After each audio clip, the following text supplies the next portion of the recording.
Hello viewers, welcome to my channel. আমরা আগের দিন যেটা বলেছিলাম আগের ভিডিওতে যে আপার প্রাইমারি নিয়ে আমরা কিন্তু নেক্সট ডে থেকে মানে টপিক ওয়াইজ ডিসকাস করব। তো সেটাই সেরকম সেই কথা মতো আজকে আমরা ফার্স্ট ক্লাস যেটা করছি চাইল্ড ডেভেলপমেন্ট এবং পেডাগোগি থেকে সিডিপি থেকে আমরা ফার্স্ট ক্লাস যেটা করছি সিডিপি থেকে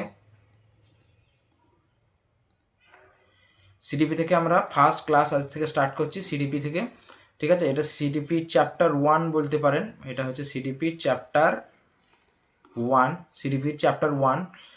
এরপরে আমরা আস্তে আস্তে সব চ্যাপ্টারগুলোকেই ডিসকাস করব। ঠিক আছে, তো চ্যাপ্টার 1এই দেখো প্রথম যে চ্যাপ্টারটা আমরা নিয়েছি সেটা হচ্ছে মানব বিকাশের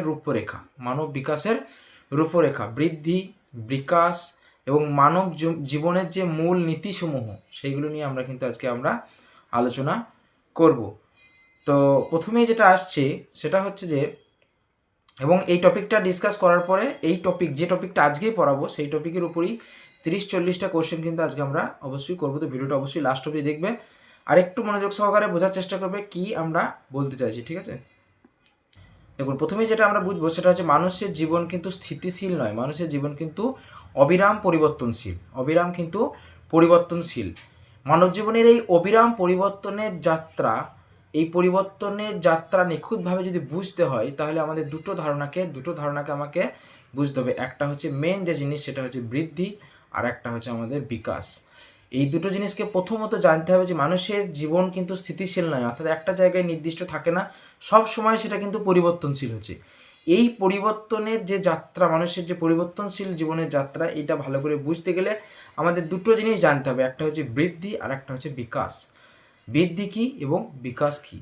দেখুন, বৃদ্ধি যেটা কিন্তু মাপা যায়, কিন্তু বিকাশ কিন্তু কখনোই পরিমাপ করা যায় না। সেটা কিন্তু মূল্যায়ন করা যায়, কিন্তু সেটা কখনোই মানে নির্দিষ্টভাবে কিন্তু পরিমাপ করা যায় না। ঠিক আছে, এটা কিন্তু যা আমাদের স্বয়ং সম্পূর্ণ করে। ঠিক আছে, বৃদ্ধি হচ্ছে বিকাশেরই একটা পার্ট বলতে পারেন। এটা কিন্তু বৃদ্ধি কিন্তু বিকাশেরই একটা পার্ট। এইটারই একটা পার্ট হচ্ছে বৃদ্ধি। আমরা এবার ডিটেলসে বুঝবো যে বৃদ্ধি কী এবং বিকাশ কী। দেখুন, বৃদ্ধি কী আর বিকাশ কী যেটা জানতে হয়। দেখুন, বৃদ্ধি যদি আমরা একটু ডিটেলসে এলাবোরেট করি সেটা হচ্ছে দেখি বৃদ্ধি বা গ্রোথ, ইংরেজিতে বলে গ্রোথ। সেটা কি? সেটা হচ্ছে যে এটা কিন্তু একটা পরিমাণগত পরিবর্তন। আমরা বললাম যে এই দুটো জিনিস আমরা শিখছি কেন? এই দুটো জিনিস শিখছি কারণ আমরা বলছি মানুষের জীবন কিন্তু স্থিতিশীল নয়, সারাক্ষণ পরিবর্তন হচ্ছে। এই পরিবর্তন যে একদম জন্ম থেকে শুরু করে বা জন্মর পূর্বাবস্থা থেকেও একদম মৃত্যু পর্যন্ত মানুষের জীবন কিন্তু অবিরাম পরিবর্তন হচ্ছে। তো এই পরিবর্তনটা ভালো করে জানার জন্য আমরা দুটো জিনিস বলেছি, একটা হচ্ছে বৃদ্ধি আর 2 নম্বর হচ্ছে বিকাশ। তো আমরা প্রথমেই বলবো বৃদ্ধি জিনিসটা কি। তো বৃদ্ধি কিন্তু একটা পরিবর্তনগত পরিবর্তন মানে এটার যে পরিবর্তনটা হবে, বৃদ্ধি যদি হয় তাহলে সেটা কিন্তু কিছু পরিবর্তন হবে। যেমন শরীরের পরিমাণগত পরিবর্তনগুলি যেমন হচ্ছে ধরুন উচ্চতা, মানে কোনো একটা 2 বছরের বাচ্চা এবং 15 বছরের বাচ্চার মধ্যে কিন্তু উচ্চতার পার্থক্য থাকবে। অর্থাৎ বৃদ্ধির প্রথম যে পয়েন্টটা সেটা হচ্ছে পরিবর্তন, মানে পরিমাণগত পরিবর্তন, যেটাকে আপনি মেজার করতে পারবেন যে কতটা বাড়লো কতটা কমবো। ওজন যদি বলেন, উচ্চতা হতে পারে, ওজন হতে পারে, আকার হতে পারে, এগুলো কিন্তু পরিবর্তনগুলো কিন্তু আপনি বুঝতে পারবেন এবং সেগুলোকে পরিমাপ করতে পারবেন। ওজন একরকম ছিল, বয়স বাড়ার সঙ্গে সঙ্গে ওজন বেড়েছে, কখনো বা শারীরিক অসুস্থতার কারণে ওজন আবার কমতে পারে, তাহলে ওজন বাড়া কমা করতে পারে। এটা কিন্তু বৃদ্ধি, যদি বাড়ে সেটা বৃদ্ধি। যদি একরকম আকার ছিল সেই আকার থেকে আস্তে আস্তে, কারণ একটা 2-3 বছরের বাচ্চা থেকে আস্তে আস্তে যখন সে বড় হবে কিন্তু তার আকারগত কিন্তু পরিবর্তন আস্তে আস্তে হতে থাকবে। অর্থাৎ এটা কিন্তু বৃদ্ধি, অর্থাৎ সেটাকে কিন্তু আপনি পরিমাপ করতে পারবেন, দেখতে পাচ্ছেন যে এটা বাড়ছে, আকারটা বাড়ছে, উচ্চতাটাও কিন্তু আস্তে আস্তে বাড়ছে। ঠিক আছে, তো এগুলো কিন্তু আপনারা দেখতে পাবেন এবং এগুলোকে আপনি পরিমাপ করতে পারবেন। অর্থাৎ বৃদ্ধি হলো কিন্তু একটা পরিমাণগত পরিবর্তন। বৃদ্ধি কিন্তু একটা পরিমাণগত পরিবর্তন, মানে পরিমাণ কতটা অ্যামাউন্ট বাড়লো কমলো এগুলো কিন্তু আপনারা বুঝতে পারবেন এবং সেটাকে পরিমাপ করতে পারবেন। 2 নম্বর হচ্ছে যেটা বললাম অলরেডি এর মধ্যেই, তাহলে একটা হচ্ছে পরিমাণগত পরিবর্তন আর একটা হচ্ছে পরিমাপযোগ্য। অর্থাৎ এটাকে কিন্তু যে পরিবর্তনগুলো বললাম বৃদ্ধির মধ্যে যেগুলো পড়ছে, অর্থাৎ উচ্চতা বাড়া বলুন, ওজন বাড়া বলুন, আকার বাড়া বলুন, এগুলো কিন্তু বৃদ্ধির মধ্যে পড়ছে এবং এগুলো সবগুলোকে কিন্তু আপনি পরিমাপ করতে পারবেন। ঠিক আছে, এগুলো কিন্তু পরিমাপ অবশ্যই করা যায়। আর নেক্সট পয়েন্ট যেটা আছে সীমাবদ্ধ সময়কাল, অর্থাৎ বৃদ্ধি কিন্তু যে সারা জীবন চলবে সেরকম হয় না, সারা জীবন ধরে কিন্তু কখনোই বৃদ্ধি চলে না। পরিণত বয়স অর্থাৎ ম্যাচুরিটি এজ যেটা থাকবে, ম্যাচিউরিটি পর্যন্ত একটা নির্দিষ্ট এজ পর্যন্ত কিন্তু বাড়বে, তারপর কিন্তু তার বৃদ্ধি কিন্তু থেমে যাবে, অর্থাৎ বৃদ্ধি কিন্তু আজীবন চলে না। বৃদ্ধি কিন্তু একটা নির্দিষ্ট সময় পর্যন্ত দেখুন আস্তে আস্তে বাড়ছে, তারপর যখন এইখানে এসছে দেখুন এইখানে আর এখানে দেখুন এইখানে কিন্তু থেমে গেছে, এখানে কিন্তু আর কিন্তু এখানে এরপরে কিন্তু আর বৃদ্ধি হয়নি, অর্থাৎ বৃদ্ধি কিন্তু একটা নির্দিষ্ট সময় পর্যন্ত বাড়বে, একটা নির্দিষ্ট সময় পর্যন্ত বৃদ্ধি ঘটবে, তারপর কিন্তু বৃদ্ধি আর ঘটবে না, বৃদ্ধি কিন্তু বৃদ্ধির কিন্তু থমকে যাবে। অর্থাৎ তিনটে পয়েন্ট আমরা বুঝলাম বৃদ্ধি সম্পর্কে, যেটা হচ্ছে একটা পরিমাণগত, পরিমাণ মানে প্রত্যেকটা জিনিস যে বৃদ্ধির মধ্যে যে পরিবর্তনগুলো হবে সেই পরিবর্তনগুলোকে পরিমাণগত, মানে কতটা কি অ্যামাউন্ট বুঝতে পারবেন, উচ্চতা হোক, ওজন হোক, আকার হোক, সেগুলোকে পরিমাপ করতে পারবেন।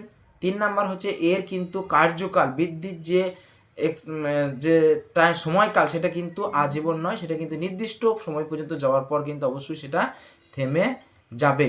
ঠিক আছে, নেক্সট যদি আমরা দেখি, দেখুন বিকাশ কী, তাহলে বৃদ্ধি তো বুঝলাম, এবার বিকাশ কী? বিকাশ কিন্তু আজীবন ঘটতে থাকবে, বিকাশ কিন্তু একদম মাতৃজঠর থেকে শুরু করে একবারে অবস্থান বা আমৃত্যু, একবার মৃত্যু পর্যন্ত কিন্তু বিকাশ ঘটে। ঠিক আছে, মাতৃজঠর থেকে শুরু করে বিকাশ গর্ভ অবস্থা থেকেই শুরু হয় এবং মৃত্যু পর্যন্ত চলতে থাকে। অর্থাৎ আমরা জানি প্রত্যেকটা জীবন একটা মাত্র সেল দিয়ে তৈরি হয়, সেই একটা সেল থেকে শুরু করে, একটা কোষ থেকে শুরু করে মানুষের যে বৃদ্ধি, আস্তে আস্তে একটা সেল থেকে বহু কোষী জীবে পরিবর্তন হওয়া, ঠিক আছে, এবং তারপর আরও মানে বয়স বাড়ার সাথে সাথে পরিবর্তন, ঠিক আছে, সেটা তো বৃদ্ধি বুঝলাম, সেটাও কিন্তু বৃদ্ধি। এবং এই বৃদ্ধির সঙ্গে শুধু বৃদ্ধি যে আকারগত পরিবর্তন, ওজনগত পরিবর্তন, উচ্চতাগত পরিবর্তন, সেইটা কিন্তু শুধু বৃদ্ধি, কিন্তু শুধু কি বৃদ্ধির সাথে সাথে যদি আরও কিছু কিছু পরিবর্তন হয়, তাহলে বৃদ্ধি হচ্ছে কিন্তু বিকাশের একটা পার্ট, আর কিছুই নয়, বিকাশের একটা পার্ট। মানে বৃদ্ধিও হচ্ছে বিকাশের মধ্যেই পড়ছে, বৃদ্ধিও কিন্তু বিকাশের মধ্যে পড়ছে, অর্থাৎ বৃদ্ধি হচ্ছে বিকাশের একটা অংশ।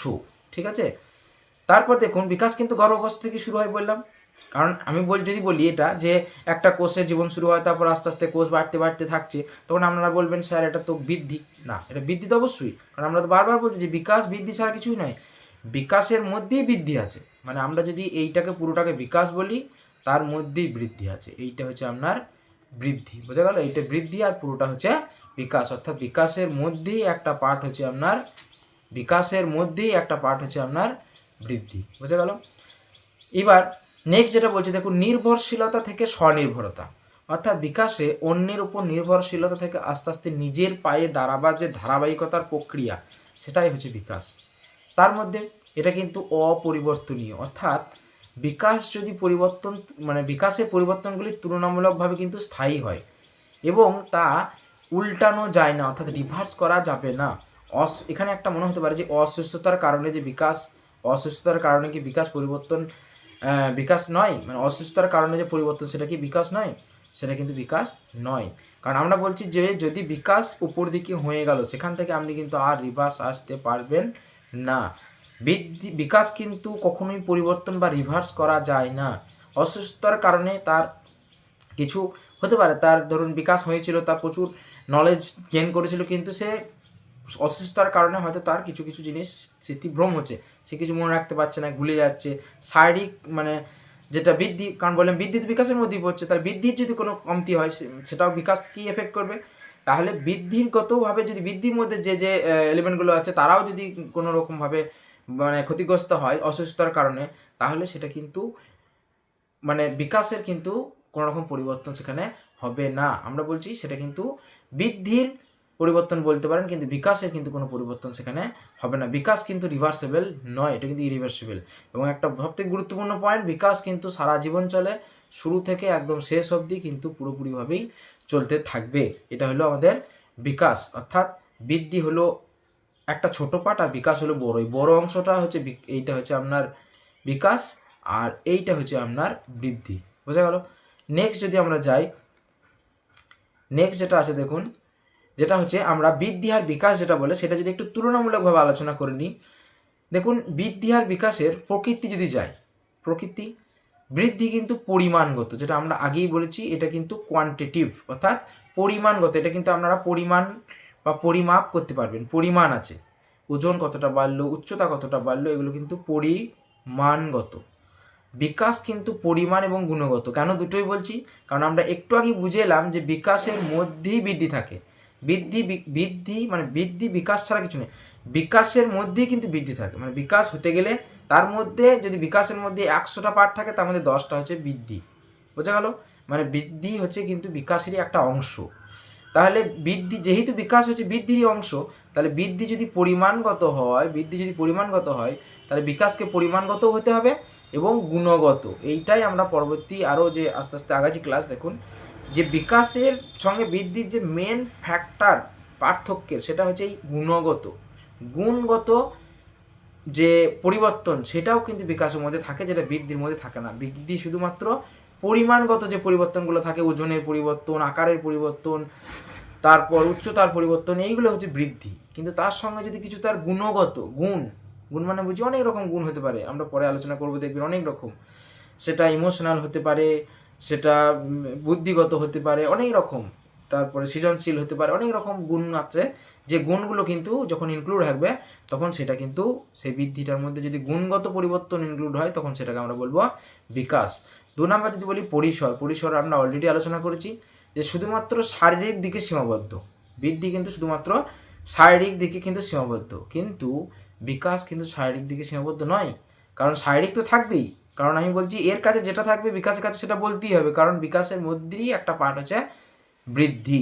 তাহলে শারীরিক থাকছে, তার সঙ্গে প্রজ্ঞামূলক থাকবে, প্রাক্ষবিক থাকবে, সামাজিক থাকবে, সব কিছুই থাকবে এর মধ্যে, সব কিছুই কিন্তু অন্তর্ভুক্ত হবে। এবার আপনারা বলবেন প্রজ্ঞামূলক, প্রাক্ষবিক, এই তো মানে বুঝতে পারবেন না। সামাজিকটা হয়তো সবাই বুঝতে পারলো, যে সামাজিক মানে যে সমাজের সঙ্গে যে মিলেমিশে থাকা, সমাজের রীতিনীতি বোঝা, নীতি বোঝা, এইগুলো যেগুলো যে সমস্ত পরিবর্তন, সেগুলো হচ্ছে আমার সামাজিক। কিন্তু প্রজ্ঞামূলক এবং প্রাক্ষবিক কী বিকাশ, সেগুলো আমরা একটু পর আলোচনা করবো, তখন আরও ভালো করে এই দুটোর মানে কিন্তু আপনারা বুঝতে পারেন। একটু ধৈর্য ধরুন। তাহলে শারীরিক দিকে সীমাবদ্ধ থাকছে না বিকাশ, শারীরিকের সাথে প্রাক্ষবিক, সামাজিক সব কিছুই কিন্তু এর মধ্যে অন্তর্ভুক্ত থাকছে। নেক্সট সময়কাল অলরেডি আলোচনা করে দিয়েছি, যে এটা কিন্তু একটা নির্দিষ্ট সময়ে গিয়ে থেমে যাবে, কিন্তু এটা কিন্তু মৃত্যু পর্যন্ত অবিরাম চলতে থাকবে। নেক্সট যদি পরিমাপ বলি, পরিমাপ কিন্তু সরাসরি পরিমাপ করা যায় কাকে? বৃদ্ধিকে। কিন্তু বিকাশকে কি সরাসরি পরিমাপ করা যায়? না। বিকাশ কিন্তু শুধুমাত্র মূল্যায়ন করা যায়, ঠিক আছে, বা নিরূপণ করা যায়। এটা কিন্তু কখনোই সরাসরি আপনি যদি উচ্চতা, যেমন আপনি বৃদ্ধি, যেটা উচ্চতা আপনি একটা স্কেল নিয়ে মেপে দিলে বা একটা মাপতে পারবেন, বা ওজন আপনি মানে একটা কম্পিউটার কাঁটাতে চাপলেই আপনি ওজন বুঝতে পারবেন, কিন্তু সেইভাবে কিন্তু বিকাশকে কিন্তু মাপা যায় না। বিকাশ কিন্তু শুধুমাত্র মূল্যায়ন করা যায়, যে তার বুদ্ধি কতটা বেড়েছে, তার জ্ঞান কতটা বেড়েছে, তার গুণ কী গুণ ইনক্রিজ হচ্ছে, কী গুণ বেড়েছে, সেগুলো কিন্তু একটা পরিমাপ করা যায়। একটা পরীক্ষা নিয়ে আপনি মূল্যায়ন করতে পারবেন যে তার বিকাশ কি হয়েছে। তাহলে এটা কিন্তু সরাসরি কিন্তু পরিমাপযোগ্য নয়। নেক্সট হচ্ছে পরিবর্তনের ধরন কেমন। এটা একই কথা বারবার চলে আসে, যে কাঠামোগত পরিবর্তন হয় বৃদ্ধিতে, যেহেতু শারীরিক পরিবর্তন, কারণ বৃদ্ধিতে শুধুমাত্র শারীরিক পরিবর্তনের মধ্যে সীমাবদ্ধ, তাহলে বৃদ্ধি কিন্তু কাঠামোগত পরিবর্তন হয়। এখানে কাঠামোগত এবং কার্যকরিতাগত উভয় পরিবর্তন হয়। কারণ আমরা বারবার বলছি, বিকাশ মানেই হচ্ছে বিকাশ, বৃদ্ধি মানেই হচ্ছে বৃদ্ধি কিন্তু বিকাশের মধ্যেই একটা অংশ। অর্থাৎ এখানে যদি কাঠামোগত হয়, এখানেও কাঠামোগত হবে, তার সঙ্গে এক্সট্রা করে একটা কিছু থাকবে। যেমন এখানে দেখুন পরিমাণগত, এখানেও পরিমাণগত, এখানেও কিন্তু পরিমাণগত, তার সঙ্গে এক্সট্রা করে কিন্তু গুণগত ব্যাপারটা এখানে এসেছিলো। এখানেও কাঠামোগত থাকবে, তার সঙ্গে কিন্তু কার্যকরিতা যে ব্যাপারটা, সেটা কিন্তু কার্যকরিতা, সে কাজে কীরকম পরিবর্তন করছে, সেটাই হচ্ছে বিকাশ। বোঝা গেল? নেক্সট আমরা টপিকে আসছি। দেখুন নেক্সট যদি আসি আমরা 6 নম্বর, দেখুন বিকাশের দুটি চালিকা শক্তি। এই বিকাশ যেটা বললাম, বিকাশ অলরেডি বৃদ্ধি বিকাশে মোটামুটি একটু আইডিয়া হয়েছে কী বিকাশ কী বৃদ্ধি। এবার এই বিকাশ কিন্তু দুটো জিনিস নিয়ে পরিচালিত হয়। একটা হচ্ছে ম্যাচিউরিটি বা পরিণমন, আর 2 নম্বর হচ্ছে শিক্ষণ বা লার্নিং। 1 নম্বর হচ্ছে পরিণমন, যাকে বলে ম্যাচিউরেশন। ম্যাচিউরিটি আমরা কথায় কথায় খুব বলি না, ম্যাচিউরিটি, ম্যাচিউরেট, তাই না? ম্যাচিউরেশন কি? ম্যাচিউরেশন হচ্ছে যে পরিবেশের প্রতি উপযুক্ত সাড়া দেওয়ার ক্ষমতা। পরিবেশের প্রতি উপযুক্ত সাড়া দেওয়ার ক্ষমতা মানে পরিবেশ যেভাবে চাইছে তার সঙ্গে আপনার যে সাড়া দেওয়ার ক্ষমতা, পরিবেশ যেটা চাইছে তার সঙ্গে আপনি কীভাবে রেসপন্ড করছেন, সেটাই হচ্ছে আপনার ম্যাচিউরিটি, তাই না? ধরুন এখানে যেমন একটা এক্সাম্পল দেওয়া হয়েছে, দেখুন শারীরিক পরিণমন ছাড়া 2 বছরের শিশু কঠিন কাজ করতে পারবে না। ঠিক আছে, যেমন ধরুন একটা 2 বছরের শিশু, তার যতটুকু ম্যাচুরিটি এসছে সে সেই ম্যাচুরিটির কাজ করতে পারবে। তার থেকে যদি কঠিন কাজ দেওয়া হয়, অনেক কঠিন কাজ দেওয়া হয়, তাহলে সেটা কিন্তু সে করতে পারবে না, যেহেতু তার কোনো শারীরিক ম্যাচুরিটি এখন আসেনি। শারীরিক ম্যাচুরিটি যদি না আসে তাহলে কিন্তু সে সেই কঠিন কাজটা কিন্তু করতে পারবে না। অর্থাৎ ম্যাচুরিটি ব্যাপারটা আমরা মোটামুটি খুব বুঝি যে পরিবেশ যেটা চাইছে তার সঙ্গে তার পরিপ্রেক্ষিতে আপনার রেসপন্স কেমন হচ্ছে, আপনি সাড়া কেমনভাবে দিতে পারছেন। ঠিক আছে, সেইটা হচ্ছে আপনার ম্যাচুরেশন। এবং এই ম্যাচুরেশন বা পরিণমন এটা কিন্তু বংশগতির সঙ্গে কঠিনভাবে জড়িত, মানে বংশগতি। কারণ ম্যাচুরিটি দেখবেন অনেক হয় যে অনেক বাচ্চা দেখবেন হয়তো 15 বছরেও কিন্তু সেই ম্যাচুরিটি কিন্তু আসে না, সেখানে 15 বছর বয়সেও দেখবেন অনেক বাচ্চার ঠিকঠাক ম্যাচুরেশন বা পরিণমন হয় না। তারা কিন্তু অনেক জিনিস বুঝতে পারে না, অনেক ভালো করে রেসপন্স করতে পারে না, তো স্মার্ট হয় না। ঠিক আছে, কিন্তু সেইখানে অনেক বাচ্চা দেখবেন আবার 5-7 বছর 10 বছরেও কিন্তু অনেক বাচ্চা কিন্তু খুব স্মার্ট, খুব চটপট কথা বলে, সব কিছু চটপট বুঝে যায়। অর্থাৎ এখানে কিন্তু বংশগতির একটা এফেক্ট কিন্তু থেকে যায় ম্যাচুরেশনে। ঠিক আছে, মানে যদি তার প্রিভিয়াস জেনারেশন যদি সেরকম খুব ম্যাচিওর হয়, খুব স্মার্ট হয়, সেখান থেকে কিন্তু নেক্সট জেনারেশন কিন্তু ম্যাচুরেশন হওয়ার চান্স থাকে। মানে এইটা এই নয়, তার মানে এরকম ধরে নেওয়ার কথা নয় যে প্রিভিয়াস জেনারেশন বা পুরোনো আগের প্রজন্ম যেমন ছিল পরের প্রজন্ম সেরকম হয় না, এক্সেপশনাল ব্যতিক্রম তো আছেই, কিন্তু অনেকটা এফেক্ট করে ম্যাচুরেশনকে, কিন্তু বংশগতি অনেকটা এফেক্ট করে, যেটার জন্যে কিন্তু অনেক ক্ষেত্রে হয় 15 বছরের শিশু কিন্তু ঠিকঠাক বুঝতে না পারলে ওর থেকে কম বয়সী শিশু ওর থেকে বেশি কিন্তু বুঝতে পারে। তো ম্যাচুরেশন অনেক তাড়াতাড়ি কিন্তু চলে আসে, অর্থাৎ বংশগতি কিন্তু একটা বড় এফেক্ট এই ম্যাচুরেশনের উপরে। নেক্সট যেটা আছে দেখুন শিখন বা লার্নিং, যেটা নিয়ে আমরা আলোচনা করব। সব থেকে ভাইটাল টপিক হচ্ছে শিখন বা লার্নিং। শিখন বা লার্নিং হচ্ছে প্রচেষ্টা এবং অনুশীলনের মাধ্যমে অর্জিত। অর্থাৎ আপনি কোনো একটা জিনিস যদি শিখতে চান তাহলে আপনাকে কী করতে হবে, সেটা নিয়ে আপনাকে বারবার ট্রাই করতে হবে। তো কোনো একটা জিনিস আপনি সাপোজ কোনো একটা ভিডিও এডিটিং শিখবেন, আপনি যদি চেষ্টাই না করেন, আপনি কী করে, আপনাকে ডাটা কেবল দিয়ে থ্রিকা ট্রান্সফার করা যাবে না। তাহলে আপনাকে কী করতে হবে, সেই জিনিসটাকে বারবার চেষ্টা করতে হবে, সেটাকে বারবার চেষ্টা করতে হবে। একটা ছবি আঁকার চেষ্টা করছেন, তাহলে ছবি কি একদিনে আপনি একদম সুন্দর ছবি আঁকতে পারবেন? আপনাকে বারবার সেটা নিয়ে প্রচেষ্টা করতে হবে এবং বারবার সেটাকে রিভিশন করতে হবে, অনুশীলন করতে হবে, তারপর কিন্তু সেটা আপনি শিখতে পারবেন।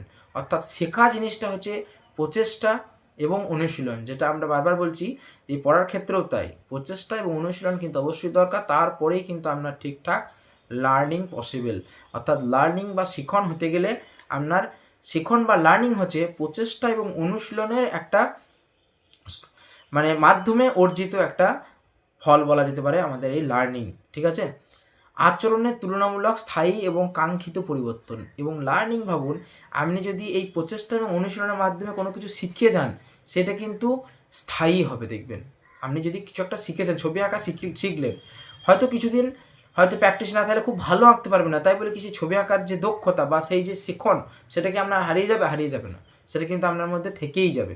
ঠিক আছে, অর্থাৎ এই লার্নিং যে জিনিসটা সেটা কিন্তু অবশ্যই স্থায়ী এবং কাঙ্ক্ষিত পরিবর্তন। আপনি যেমন চাইছেন সেরকম কিন্তু পরিবর্তন একটা হবে যদি আপনি সেই জিনিসটা শিখতে পারেন। সেটা কিন্তু হঠাৎ করে যে আবার পাল্টে যাবে সেরকম নয়, আপনি যেটা শিখেছেন সেটা কিন্তু আপনার কাছে থাকবে। এটা কিন্তু একটা স্থায়ী পরিবর্তন, এটা কিন্তু একটা স্থায়ী পরিবর্তন এবং কাঙ্ক্ষিত পরিবর্তন। ঠিক আছে, বোঝা গেল? তাহলে বিকাশের দুটি চালিকা শক্তি, এক নম্বর হচ্ছে ম্যাচুরেশন বা পরিণমন, বুঝলাম। ম্যাচুরিটি জিনিসটা আমরা প্রথম থেকেই অনেকেই জানি। নেক্সট হচ্ছে শিখন বা লার্নিং। এবার এখন এই থিওরিগুলো একটু না বুঝলে কোয়েশ্চেনগুলো করতে পারবে না। ঠিক আছে, আগে থিওরিগুলো একটু চ্যাপ্টার ওয়াইজ আগের দিন যে টপিকগুলো বললাম সেগুলো আলোচনা করে নিই, তারপর আজকেই এই টপিকের উপর আমরা কোয়েশ্চেনও করবো এবং তারপর পিওয়াই কি প্রিভিয়াস ইয়ারের কী কী কোয়েশ্চেন আছে সেগুলো আলোচনা করবো, কোনো টেনশন নাই। ঠিক আছে, শুধু চ্যানেলটা সাবস্ক্রাইব করে রাখুন আর শেয়ার করে রাখুন, তারপর বাকি কাজ আপনাদের কোনো টেনশন নাই। দেখুন এরপর আছে বিকাশের ছটি মাত্রা, কোথাও 4টি মাত্রা বলে। তো আমরা এখন টোটাল 6টি মাত্রায় আলোচনা করছি, কোথাও 4টি মাত্রাও হতে পারে। এক নম্বর হচ্ছে শারীরিক বিকাশ, মানে ফিজিক্যাল ডেভেলপমেন্ট। 2 নম্বর হচ্ছে যেটা আগে একটা দুটো ওয়ার্ড বললাম যে আপনারা পরে বুঝতে পারবেন, একটা এই দেখুন প্রজ্ঞামূলক বিকাশ, যেটাকে আমরা বলি কগনিটিভ ডেভেলপমেন্ট। একটা হচ্ছে প্রজ্ঞামূলক বিকাশ, আর একটা হচ্ছে 2 নাম্বার যে ওয়ার্ডটা আমরা স্কিপ করে গেছিলাম, পরে বুঝতে পারবেন বললাম, এটা হচ্ছে দেখুন প্রাক্ষোভিক বিকাশ, যেটাকে বলে ইমোশনাল। ইমোশনাল নিশ্চয়ই নাম শুনেছেন, ইমোশন, ঠিক আছে। আরও ডিটেলস আমরা বলবো যে প্রজ্ঞামূলক বিকাশ বা কগনিটিভ ডেভেলপমেন্ট কী জিনিস, সেটা একটু ধৈর্য ধরুন, এর পরের স্লাইডেই আপনারা পেয়ে যাবেন জিনিসটা আসলে কি, ঠিক আছে। তো আপাতত নামগুলো জানুন যে 6টা মাত্রা যেগুলো বলছি সেগুলো, একটা হচ্ছে শারীরিক বিকাশ, 2 নাম্বার হচ্ছে প্রজ্ঞামূলক বিকাশ বা কগনিটিভ ডেভেলপমেন্ট, তারপর হচ্ছে প্রাক্ষোভিক বিকাশ বা ইমোশনাল ডেভেলপমেন্ট, তারপর হচ্ছে নৈতিক বিকাশ বা মোরাল ডেভেলপমেন্ট, তারপর হচ্ছে ভাষাগত বিকাশ বা ল্যাঙ্গুয়েজ ডেভেলপমেন্ট, আর সামাজিক বিকাশ বা সোশ্যাল ডেভেলপমেন্ট, ঠিক আছে। টোটাল এইগুলো হচ্ছে টোটাল, আপনারা শর্টকাটে মনে রাখবেন পিসি, তারপরে কি পিসি, এখানে আমরা যদিও 4টে যারা বলে পিসি এসি বলে মনে রাখতে হয়, ফিজিক্যাল, কগনিটিভ, সোশ্যাল আর ইমোশন। 4টে, কিছু কিছু বইয়ে 4টে থাকে, কিছু কিছু বইয়ে 6টা থাকে। ফিজিক্যাল, কগনিটিভ, সোশ্যাল এবং ইমোশন, ঠিক আছে। 4টেতে মনে থাকলো, আর ইমোশনের মধ্যেই বাকি আর দুটো ইনক্লুড করে দিতে হবে। ইমোশনের মধ্যেই যেটা আপনার ভাষাগত আছে এবং নৈতিক আছে, সেই দুটো এর মধ্যে ইনক্লুড করে দিলে আপনার টোটাল 6টা হয়ে যাবে, ঠিক আছে। পিসিএসি মনে রাখুন 4টে, আর দুটো আপনি আলাদা করে মনে রাখতেও পারেন। ফিজিক্যাল মানে শারীরিক, সি হচ্ছে কগনিটিভ মানে প্রজ্ঞামূলক, এস হচ্ছে সোশ্যাল সামাজিক, আর ই হচ্ছে ইমোশনাল মানে প্রাক্ষোভিক বিকাশ, ঠিক আছে। আর তার সঙ্গে দুটো থাকছে, একটা হচ্ছে ভাষাগত বিকাশ আর একটা হচ্ছে আপনার নৈতিক বিকাশ। টোটাল হচ্ছে আপনার 6টা বিকাশ। এবার এখানে দেখুন একটা নোট করে লিখে দিয়েছি যে বিকাশ কোনো বিচ্ছিন্ন ঘটনা কিন্তু নয়। বিকাশ যদি আপনি ভাবেন যে হঠাৎ করে কোনো একটা ঘটে যাওয়া ঘটনা, না, বিকাশ কিন্তু প্রতিটি মাত্রা একে অপরের সঙ্গে কিন্তু গভীরভাবে যুক্ত। মানে এরকম নয় যে শারীরিক বিকাশ হলো আর প্রজ্ঞামূলক বিকাশ হবে না, তা নয়। শারীরিক বিকাশ হলে তার সঙ্গে প্রজ্ঞামূলক বিকাশও হবে, প্রজ্ঞামূলক বিকাশ হলে তার সঙ্গে আপনার ইমোশনাল বা প্রাক্ষোভিক বিকাশও হবে, আর প্রাক্ষোভিক বিকাশ যদি হয় তার সঙ্গে আপনার নৈতিক বিকাশ হবে। অর্থাৎ এই যে বিকাশের মাত্রাগুলো আমরা বললাম 6টা, এরা কিন্তু একে অপরের সঙ্গে গভীরভাবে ইন্টার রিলেটেড, অর্থাৎ গভীরভাবে সম্পর্ক যুক্ত। 6টা মাত্রা বললাম, তো বলেও রাখলাম কোনো কোনো বইয়ে কিন্তু 4টেও দেওয়া থাকে, 6টাও দেওয়া থাকে। তো আপনারা পিসিএসি বলে 4টে মনে রাখতে পারেন, এবং তার সঙ্গে আর দুটো জুড়ে যাবে ভাষাগত, আর একটা হচ্ছে নৈতিক বিকাশ। এবার এই বিকাশগুলো আমরা আস্তে আস্তে দেখুন ডিটেলসে আমরা আলোচনা করব। দেখুন এবার আমরা দেখুন শারীরিক বা সঞ্চালনমূলক বিকাশ, মানে যেটা ফিজিক্যাল বিকাশ বলছিলাম, সঞ্চালনমূলক বা মোটর ডেভেলপমেন্ট বলা যায়। মোটরে হয় মনে রাখবেন, মোটর যে মেশিনের মোটর হয়, মোটর যদি ঘোরে সঞ্চালন হচ্ছে, সে হয় মনে রাখতে পারেন মোটর বিকাশ। কোথাও কোথাও আবার মোটর বিকাশই বলে দেয়, মানে বাংলার মিডিয়ামের কোয়েশ্চেনেও মোটর বিকাশও বলে দিতে পারে, সঞ্চালনমূলক না বলে মোটর বিকাশও বলে দিতে পারে। তো মোটর নামটা তার জন্য এখানে লিখে দেওয়া হয়েছে, যেটাও কিন্তু আপনারা অবশ্যই মনে রাখবেন যে মোটর বিকাশও কিন্তু বলে দিতে পারে। তো শারীরিক বিকাশ নামটা শুনেই নিশ্চয়ই বুঝতে পারছেন, শারীরিক বা সঞ্চালনমূলক বিকাশ যেটা আছে সেইটা দুটোভাবে আমরা দেখতে পারি। একটা হচ্ছে পরিবেশকে নিয়ন্ত্রণ করতে পেশি এবং হাড়ের উপর নিয়ন্ত্রণ লাভ করা। পরিবেশকে নিয়ন্ত্রণ করতে, অর্থাৎ পরিবেশের সঙ্গে অ্যাডজাস্ট করে থাকতে গেলে আপনার পেশি এবং হাড়ের উপর নিয়ন্ত্রণ করতে গেলে যে বিকাশের প্রয়োজন সেটা হচ্ছে আপনার শারীরিক বিকাশ বা সঞ্চালনমূলক বিকাশ। এই সঞ্চালনমূলক বিকাশকে আমরা দুটো ভাগ করেছি, একটা হচ্ছে স্থূল পেশিজ সঞ্চালন চলন, আর একটা হচ্ছে সূক্ষ্ম পেশিজ চলন। স্থূল মানে কি, মোটা, স্থূল মানে হচ্ছে মোটা, বা ইংরেজিতে এটাকে বলে gross motor development, gross motor বা স্থূল পেশিজ চলন। স্থূল মানে বুঝতে পারছেন মোটা, অর্থাৎ বড় পেশি, যেমন বসা, দাঁড়ানো, হাঁটা, দৌড়ানো, এইসব ক্ষেত্রে কি ইউজ হয়, এগুলো ক্ষেত্রে বড় বড় পেশিগুলো আমাদের ইউজ হয়, ঠিক আছে, বড় বড় পেশিগুলো কিন্তু ইউজ হয়। তো এই ক্ষেত্রে যে বিকাশটা হয় সেটাকে আমরা বলবো স্থূল পেশি সঞ্চালন। বারবার কোশ্চেন এসছে এই টপিকের উপরে যে আপনাকে কিছু মানে নিম্নলিখিত কোনটি স্থূল পেশিজ চলন বা গ্রস মোটর ডেভেলপমেন্টের এক্সাম্পল, এরকম কিন্তু কোশ্চেন বারবার এসছে যে স্থূল পেশিজ চলন বলতে আপনি কী বোঝেন। স্থূল মানে বুঝতে পেরেছি মোটা, আর সূক্ষ্ম মানে কি, সূক্ষ্ম মানে ছোট, সূক্ষ্ম জিনিস বলি না, ছোট্ট জিনিস।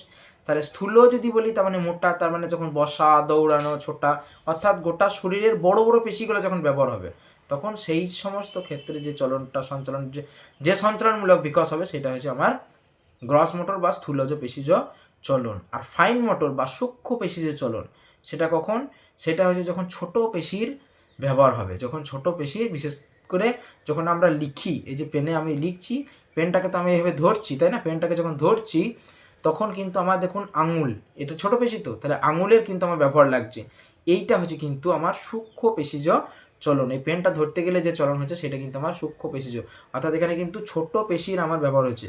কিন্তু যদি আমি দৌড়াই হাঁটি তখন ছোট পেশি, গোটা পায়ের পেশি আমার কিন্তু ব্যবহার করতেছে, গোটা শরীরের পেশি ব্যবহার করতেছে, তখন কিন্তু সেটা হচ্ছে গ্রস মোটর বা স্থূলজ পেশি। আর যখন ফাইন মোটর বলবো, যখন আমরা সূক্ষ্ম পেশিজ চলন বলবো, তখন সেটা কিন্তু আমরা কি ছোট ছোট পেশির ব্যবহার, অর্থাৎ আঙুলের কোনো মানে ধরো যারা সুতোর কাজ করে, সুতো দিয়ে সেলাই করে কোনো ডিজাইন বানায় বা সেলাই করে হাতে, তখন দেখবে সূক্ষ্মভাবে ছুঁচটা কিন্তু ধরতে হচ্ছে, অর্থাৎ এই আঙুলের টিপ অফ দ্য ফিঙ্গার যেটা আছে এটা কিন্তু আমাদের ইউজ হচ্ছে, অর্থাৎ এখানে কিন্তু একটা সূক্ষ্ম পেশির কাজ হচ্ছে। তো এই ধরনের চলন হচ্ছে আমাদের কি সূক্ষ্ম পেশিজ চলন। বোঝা গেল নিশ্চয়ই? শারীরিক চলনের মধ্যে দুটো ভাগ, একটা হচ্ছে স্থূলজ পেশিজ চলন আর সূক্ষ্ম পেশিজ চলন। কোথায় কোনটা ব্যবহার নিশ্চয়ই বুঝতে পারলে, নেক্সট আমরা কোশ্চেন করবো তখন আরও ভালো বুঝতে পারবে। নেক্সট হচ্ছে দেখো, এবার আমরা যেটা বললাম প্রজ্ঞামূলক বা এবং ভাষাগত বিকাশ, দুটোই বলে দিচ্ছি এখানে, প্রজ্ঞামূলক বিকাশ এবং ভাষাগত বিকাশ। অর্থাৎ দেখুন যে আমরা বললাম না আগে, যে বললাম এইভাবে মনে রাখতে পারেন PCSE, এইটা মনে রাখতে পারেন, ফিজিক্যাল, কগনিটিভ, সোশিও বা সোশ্যাল এবং ইমোশনাল। এবং দেখুন এই কগনিটিভের মধ্যেই দুটো কিন্তু ইনক্লুড করে দিয়েছে, একটা হচ্ছে প্রজ্ঞামূলক আর একটা হচ্ছে ভাষাগত বিকাশ। মেনলি 4টে হয়, কিন্তু ওখানে আমরা 6টা ভাগ করে দিয়েছি। একটা কিছু কিছু বই বললাম না, কিছু বইয়ে 6টা, কিছু বইয়ে 4টে আছে, তো আপনারা PCSE বলি মনে রাখবেন। আর এই সি এর মধ্যে কিন্তু দুটো পার্ট করে দেওয়া হয়েছে, সি এর মধ্যেই ভাষাগত এবং কগনিটিভ দুটোই কিন্তু এর মধ্যে ইনক্লুড করে দেওয়া হয়েছে। ঠিক আছে, তাহলে 5টা হয়ে গেল, তো 5টা মিটে গেল।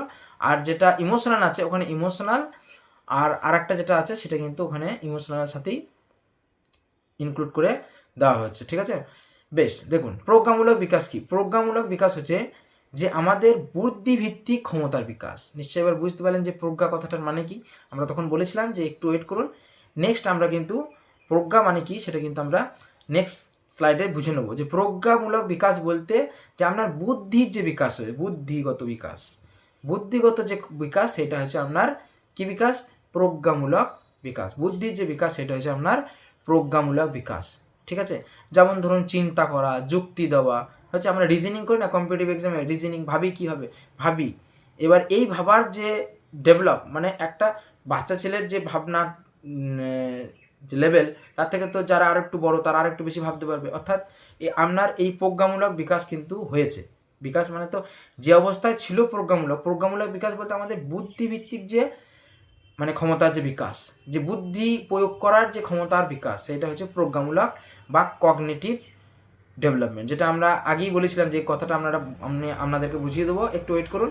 তো প্রজ্ঞামূলক হচ্ছে বুদ্ধিভিত্তিক বিকাশ, বুদ্ধির যে বিকাশ সেটা হচ্ছে আমাদের প্রজ্ঞামূলক বিকাশ, অর্থাৎ চিন্তা করা, যুক্তি দেওয়া, কল্পনা করা, ভাবা। অনেক কবিরা লেখেন অনেক কল্পনা করে লেখে, ঠিক আছে, স্মৃতিশক্তি, সমস্যা সমাধান, অঙ্কর ক্ষেত্রে বুদ্ধি লাগায়। তো সেই ক্ষেত্রে যে বিকাশটা ঘটে, তাই না, আস্তে আস্তে দেখবেন আমাদের যত ক্লাস বাড়ি অঙ্কর যে লেভেল সেটা কিন্তু আস্তে আস্তে বাড়ে, কঠিন থেকে কঠিনতর হয়, এবং সেগুলোও কিন্তু আমরা আস্তে আস্তে কিন্তু সলভ করতে পারি। কী করে সলভ করতে পারি? কারণ আমাদের প্রজ্ঞামূলক বিকাশ কিন্তু আস্তে আস্তে হয়, এবং এই প্রজ্ঞামূলক বিকাশ যদি না হয় তাহলে তারা কিন্তু এই সমস্ত কাজে, অর্থাৎ বুদ্ধিভিত্তিক যে কাজগুলো আছে সেখান থেকে কিন্তু বিরত থাকবে, তারা কিন্তু করতে পারবে না। নেক্সট যেটা আছে সেটা দেখুন ভাষাগত বিকাশ, যেটা হচ্ছে ভাষাগত বিকাশ বা ল্যাঙ্গুয়েজ ডেভেলপমেন্ট। এটা প্রজ্ঞামূলক বিকাশেরই একটি অত্যন্ত গুরুত্বপূর্ণ অংশ, অর্থাৎ এই ভাষাগত বিকাশ আর কিছুই নয়, এটা কিন্তু এই প্রজ্ঞামূলক বিকাশেরই একটা অংশ, প্রজ্ঞামূলক বিকাশেরই একটা অংশ। ঠিক আছে, কারণ ভাষাগত যদি ধরুন একটা সাহিত্যিক লোক, সে যদি লেখে তাকেও কল্পনা করতে হচ্ছে, তাকেও জিনিসটা ভাবতে হচ্ছে, ভাষা তো অবশ্যই দরকার, তার সঙ্গে তার প্রজ্ঞাটাও তো দরকার, তার বুদ্ধিটাও তো দরকার, তাহলে বুদ্ধির সঙ্গে ভাষার সম্পর্ক করে সে কিন্তু লিখছে, অর্থাৎ এই ভাষাগত বিকাশটা আসলে একটা প্রজ্ঞামূলক বিকাশই। ভাষাগত বিকাশ আর কিছুই নয়, এটা কিন্তু একটা, এই ভাষাগত বিকাশ আসলে একটা প্রজ্ঞামূলক বিকাশ, অর্থাৎ এই দুটো কিন্তু একে অপরের সাথে সম্পর্কিত। তাহলে এখানে কি বলছে যে ভাষা শেখা, ব্যবহার করা, বোঝা, ভাষার দক্ষতা, হ্যাঁ, প্রয়োগ করা। এই যে কথা বলছি আমি, এই ভাষার যে দক্ষতা, কথা বলার জন্যে ল্যাঙ্গুয়েজ তো দরকার, ভাষা তো দরকার, তার সাথে কিন্তু প্রজ্ঞাটাও দরকার। কারণ আমি যে ভাষাটা প্রয়োগ করছি কোন জায়গায়, আমি যে কথাটা বলছি এই জায়গায় যদি আমি অন্য কিছু বলে দিই তাহলে তো জিনিসটা ঠিকঠাক দাঁড়াবে না, আপনাদের কাছে ঠিকঠাক পৌঁছাবে না, ঠিকঠাক কানেকশন হবে না। কি বলতে চাইছি, তাহলে আমি যে বোঝাচ্ছি জিনিসটা, যে কথাটা বলছি, সেই কথাটার সঙ্গেও কিন্তু প্রজ্ঞা জড়িত। কারণ সেই কথাটা বলার জন্য আমাকে ভাবতে হচ্ছে কী বলবো, এরপরে কী বলবো, যাতে করে বোঝানো যাবে। তাহলে এখানেও কিন্তু আমি কিন্তু ভাষার সাথে সাথে ভাষা প্রয়োগ করার যে ক্ষমতা, সেটা কিন্তু ভাষাগত বিকাশ, এবং সেটা প্রয়োগ করার ক্ষমতা যেটা, সেটা আসলে কি, সেটা তো বুদ্ধিভিত্তিকই। তা বুদ্ধিভিত্তিক মানে সেটা কিন্তু প্রজ্ঞামূলক বিকাশ। বোঝা গেল? এটাও কিন্তু তাহলে প্রজ্ঞামূলক বিকাশ আর ভাষাগত বিকাশ দুটোই কিন্তু একটা আর একটার সাথে সম্পর্কিত। অর্থাৎ এই সি যেটা বলছি কগনিটিভ, এই কগনিটিভের মধ্যেই দুটোই পড়ছে। কগনিটিভ মানে প্রজ্ঞামূলক, আর ভাষাগত দুটোই কিন্তু সি এর মধ্যেই ইনক্লুড। ওকে, নেক্সট দেখো, নেক্সট যদি আমরা যাই, এবার আমরা আসবো প্রাক্ষবিক বা ইমোশনাল যেটা বললাম, এবং প্রাক্ষবিক, সামাজিক এবং নৈতিক, এই তিনটে কিন্তু আমাদের এখানে পরপর একসাথেই করা আছে। দেখুন, প্রাক্ষবিক, সামাজিক এবং নৈতিক বিকাশ। প্রাক্ষবিক মানে আমরা কি বললাম, প্রাক্ষবিক মানে হচ্ছে ইমোশনাল ডেভেলপমেন্ট। খুব নাম শুনি, ছেলেটা খুব ইমোশন। তো ইমোশন কি, ইমোশন হচ্ছে নিজের আবেগকে চিনতে পারা এবং প্রকাশ করা এবং নিয়ন্ত্রণ করার ক্ষমতা। ঠিক আছে, নিজের আবেগ মানে আমার আবেগকে নিয়ন্ত্রণ করার যে ক্ষমতা, সেটাই হচ্ছে ইমোশন বা প্রাক্ষবিক। নিয়ন্ত্রণ করার যে ক্ষমতা, সেটাই হচ্ছে প্রাক্ষবিক ডেভেলপমেন্ট।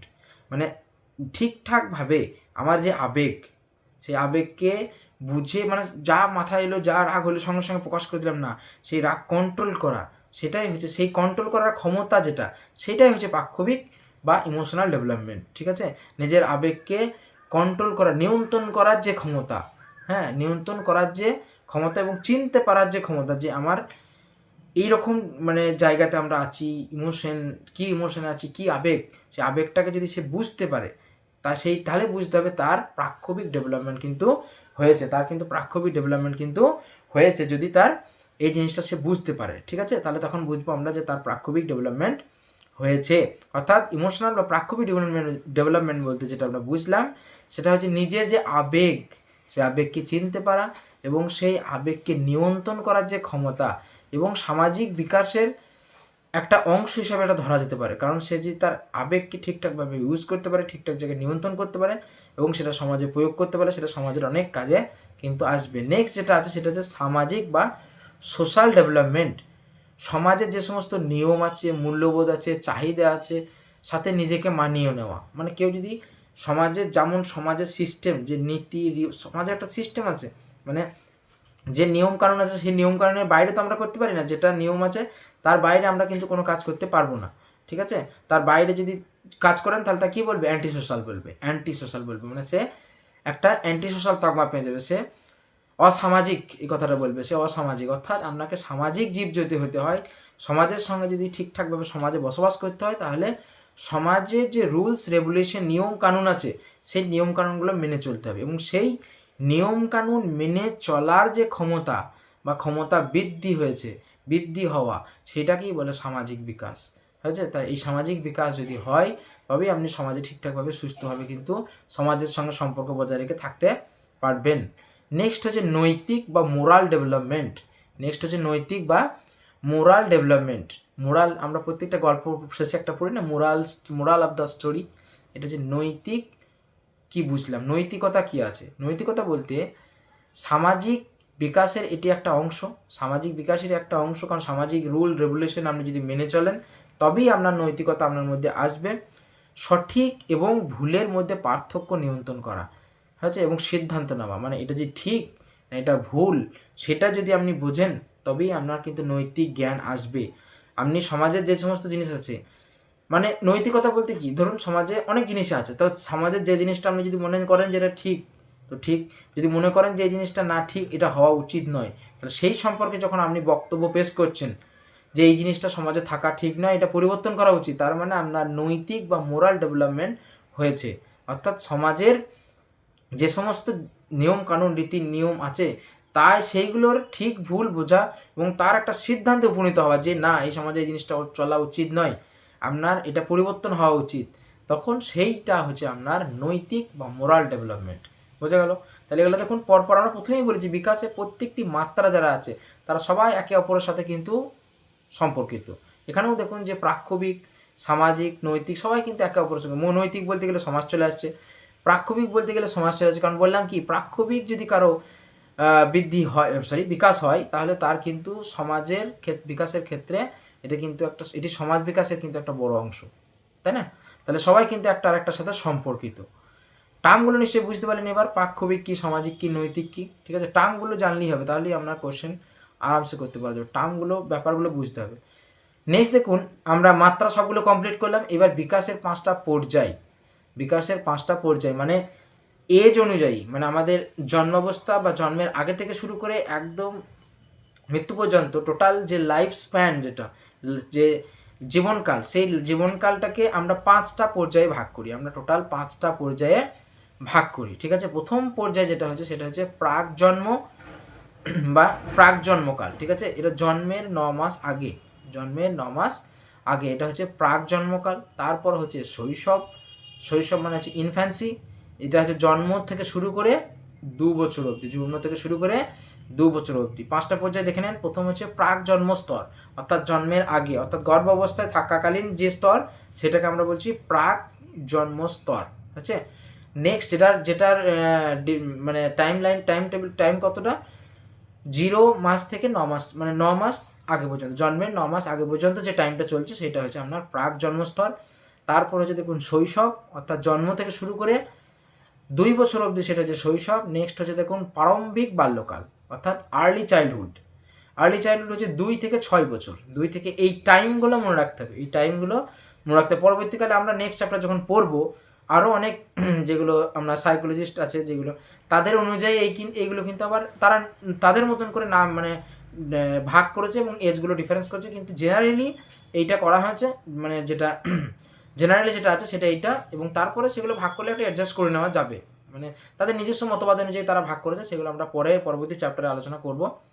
একদম ডিটেলসে কিন্তু জিনিসটা জানতে হবে, তবেই সমস্ত কোশ্চেন কিন্তু করা যাবে। আমরা আগের দিন বলেছি যে 150-র মধ্যে আমরা 140+ টার্গেট করছি, তো আমাদেরকে ডিটেলসে পড়তে হবে, যেহেতু এক্সাম এখনই হবে না, এক্সাম অনেক দেরি আছে, কিন্তু আমাদেরকে এখন থেকে ইন্টেনশনালি কিন্তু শুরু করতে হবে।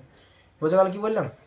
তাহলে দেখুন, নেক্সট হচ্ছে প্রারম্ভিক বাল্যকাল বা আর্লি চাইল্ডহুড, যেটা 2 বছর থেকে 6 বছর অবধি হবে। নেক্সট হচ্ছে পরবর্তী বাল্যকাল বা লেটার চাইল্ডহুড, যেটা হচ্ছে 7 বছর থেকে 11 বছর অবধি। আর নেক্সট একদম লাস্ট কৈশোর বা অ্যাডোলেসেন্স, যেটা হচ্ছে 12 থেকে 19 বছর অবধি, 12 বছর থেকে 19 বছর অবধি। এই হলো টোটাল 5টা স্তর, টোটাল 5টা পর্যায় বা স্তর বিকাশের টোটাল 5টা স্তর, যেটা হচ্ছে প্রাক জন্মস্তর, শৈশব, প্রারম্ভিক বাল্যকাল, পরবর্তী বাল্যকাল এবং কৈশোর। এবার এইগুলো সম্পর্কে আমরা ডিটেলস একটু জেনে নেব, এবং এইগুলোয় কী কী পরিবর্তন হয় না হয় সেগুলো আমরা একটু এখন জেনে নেব।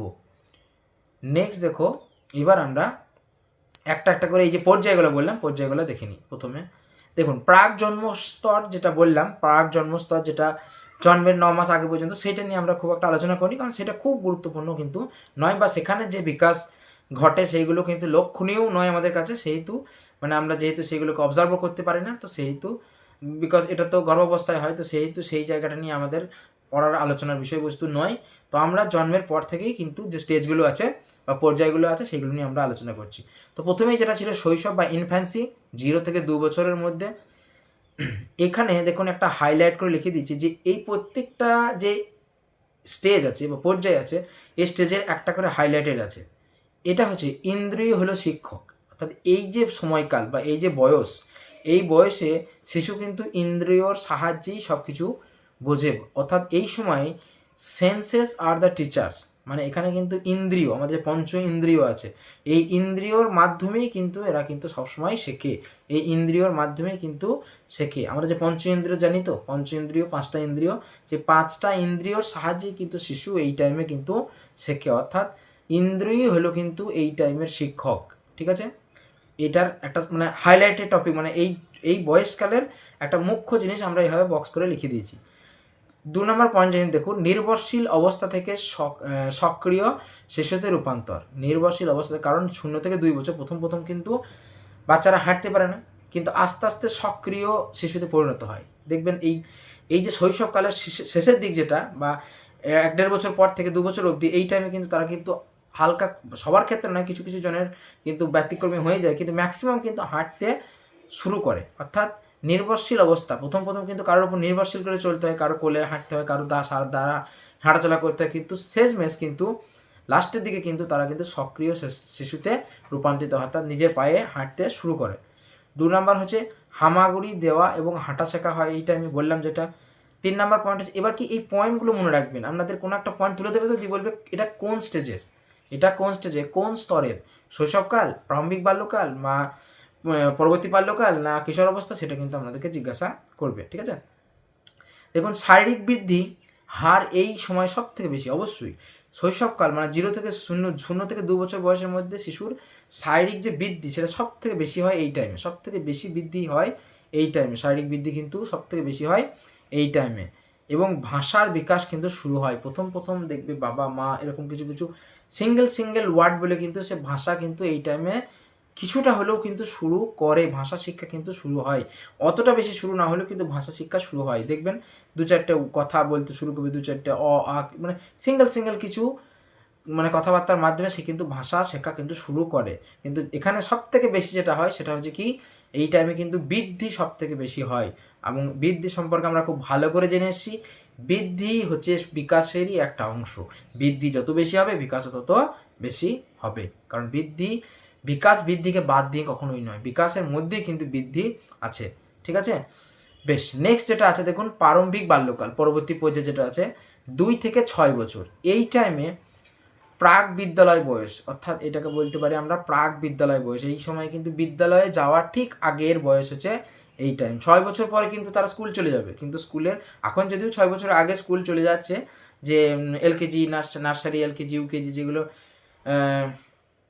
প্রি প্রাইমারি বলা হয়, প্রি প্রাইমারি প্রাক প্রাথমিক, সে প্রাক প্রাথমিক কিন্তু এখন কিন্তু স্কুল যাচ্ছে, কিন্তু নর্মালি এইটা কিন্তু বিদ্যালয় যেটা আমরা বলি, বিদ্যালয়ে পড়াশোনার যে মেন অ্যাকচুয়াল টাইম সেটা হচ্ছে 1 বছর থেকে শুরু হয়, সেটা কিন্তু ক্লাস 1 থেকে শুরু হয়, 6 বছরের পর শুরু হয়। ঠিক আছে, তো সেটাই হচ্ছে আপনার পরবর্তী বাল্যকাল যেটা হবে, কিন্তু প্রারম্ভিক বাল্যকাল যেটা 2 থেকে 6 বছর, সেই টাইমে কিন্তু প্রাক বিদ্যালয় বয়স, অর্থাৎ বিদ্যালয়ে যাওয়ার আগের সময়।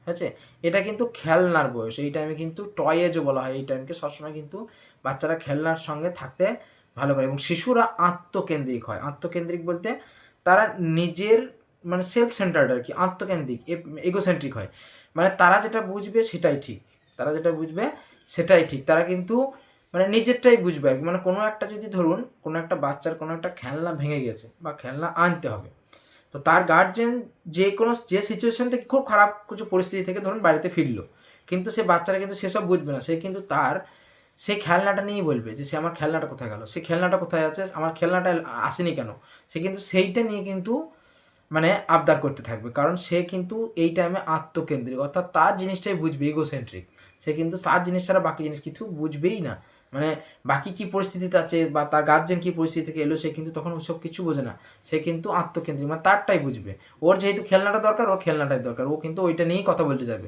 বাকি কিছু নিয়ে কিন্তু তার ভূক্ষেপ থাকবে না, অর্থাৎ এই টাইমে কিন্তু আত্মকেন্দ্রিক হয়, অর্থাৎ ইগোসেন্ট্রিক হয়। নেক্সট হচ্ছে প্রথাগত স্কুলে যায় না, যদিও এখন বললাম প্লে স্কুল যেটা বলি আমরা, এবং সেটা বলা হয় নার্সারি এলকেজি ইউকেজিগুলোকে মানে প্লে স্কুলই বলা হয়, প্লে ক্লাসও বলা হয় এগুলোকে।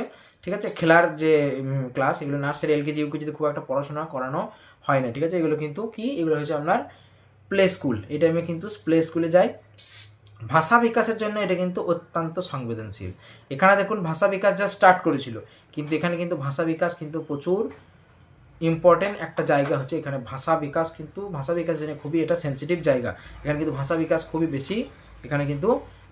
খুবই বেশি পরিমাণে হয়। ঠিক আছে, নেক্সট দেখুন তারপরে যে পর্যায়গুলো আছে, তারপরে পরবর্তী বাল্যকাল 7 থেকে 11 বছর, এখানে দেখুন গ্যাং এজ, অর্থাৎ এই 7 থেকে 11 বছরের মধ্যে বাচ্চারা কিন্তু একটা দলে থাকতে পছন্দ করে, সব দেখবেন একটা দল পাকাবে, ওদের একটা টিম, সব নিজে মানে ও ওই দলে স্কুলে গিয়েও এরকম করবে যে ওরা ওই টিমের আমরা এই টিমের খাবে, টিফিন খাবেও দেখবেন একসঙ্গে, ওরা কাজ করবে একসঙ্গে, অর্থাৎ এখানে দলগত যে টেন্ডেন্সি, দলগত বয়স বলা হয় এটাকে, দলগতভাবে থাকতে কিন্তু মানে চেষ্টা করে। তারপর হচ্ছে সমস্যামূলক বয়স, এই টাইমে কিন্তু বিভিন্ন রকম সমস্যায় কিন্তু ওরা পড়বে। ঠিক আছে, দেখুন প্রথাগত বা প্রাথমিক বিদ্যালয়ে প্রথম প্রবেশ করে এই বয়সে। 2 নম্বর পয়েন্ট হচ্ছে সমবয়সী দলের গভীর অনুগত্য হয়, অর্থাৎ একই বয়সের যে বাচ্চারা ওরা যেটা হয় তারা কিন্তু একটা দলের মধ্যে থাকার কিন্তু চেষ্টা করে। তারপরের পয়েন্ট হচ্ছে সৃজনশীল ক্ষমতার বিকাশ হয়। সৃজনশীল জিনিসটা কি আরও ডিটেলস আমরা পরে আলোচনা করব। সৃজনশীলকে আমরা ইংরেজিতে একটা কথা শুনি ক্রিয়েটিভিটি, ইংরেজিতে আমরা একটা কথা শুনি ক্রিয়েটিভিটি। ক্রিয়েটিভিটি মানে হচ্ছে আপনার সৃজনশীল, ক্রিয়েটিভ বাচ্চা বলে না, ক্রিয়েটিভিটি মানে ক্রিয়েটিভিটি আর বুদ্ধিমত্তা কিন্তু আলাদা জিনিস। অনেক জিনিস যে অনেক বাচ্চা দেখবেন ক্রিয়েটিভ হয়, মানে তারা স্কুল যেতে পছন্দ করে না, পড়তে পছন্দ করে না, বাট তারা কিন্তু ক্রিয়েটিভ হয়, তারা খুব আঁকতে পছন্দ করে, তারা এমন একটা কিছু লিখতে পছন্দ করে। হ্যাঁ, অনেক দেখবেন পড়াশোনা করে না কিন্তু তারা কিন্তু ভিডিওগ্রাফি ফটো করতে, মানে ফটোগ্রাফারের কিন্তু ভালো ফটোগ্রাফার, কিন্তু তারা পড়াশোনা করে না, দে আর ক্রিয়েটিভ, তারা কিন্তু সৃজনশীল, তারা কিন্তু বুদ্ধিমান নয়। হ্যাঁ, এমন নয় না সৃজনশীল হলে কিছুটা বুদ্ধিমানই হয়, কিন্তু বুদ্ধিমান হলেই যে সৃজনশীল হবে তার গ্যারান্টি নেই। হ্যাঁ, বুদ্ধিমান হতেই পারে, তার কাছে অনেক বুদ্ধি আছে, সে অনেক বুদ্ধি করতে পারে, অঙ্ক করতে পারছে, কিন্তু সৃজনশীলতা একটা আলাদা জিনিস।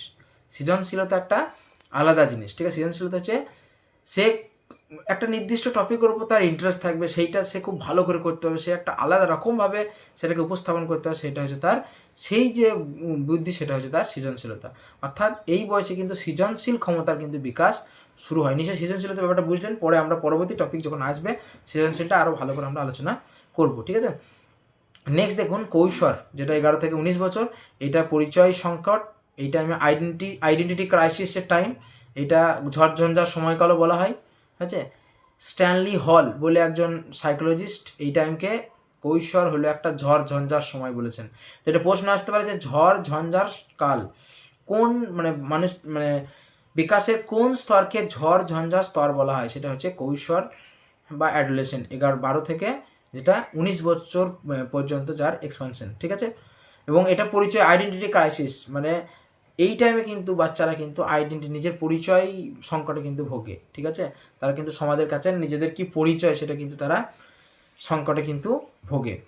তো নেক্সট দেখুন যে পয়েন্টটা বলেছে, শিশু থেকে পূর্ণবয়স্ক মানুষের রূপান্তরিত হওয়া সবচেয়ে জটিল পর্যায়ে, মানে বাচ্চা থেকে কিন্তু এবার আস্তে আস্তে তারা সমাজে ঢুকছে, লাইফে ঢুকছে এই টাইমটাতে, অ্যাডোলেসেন্ট পিরিয়ডে।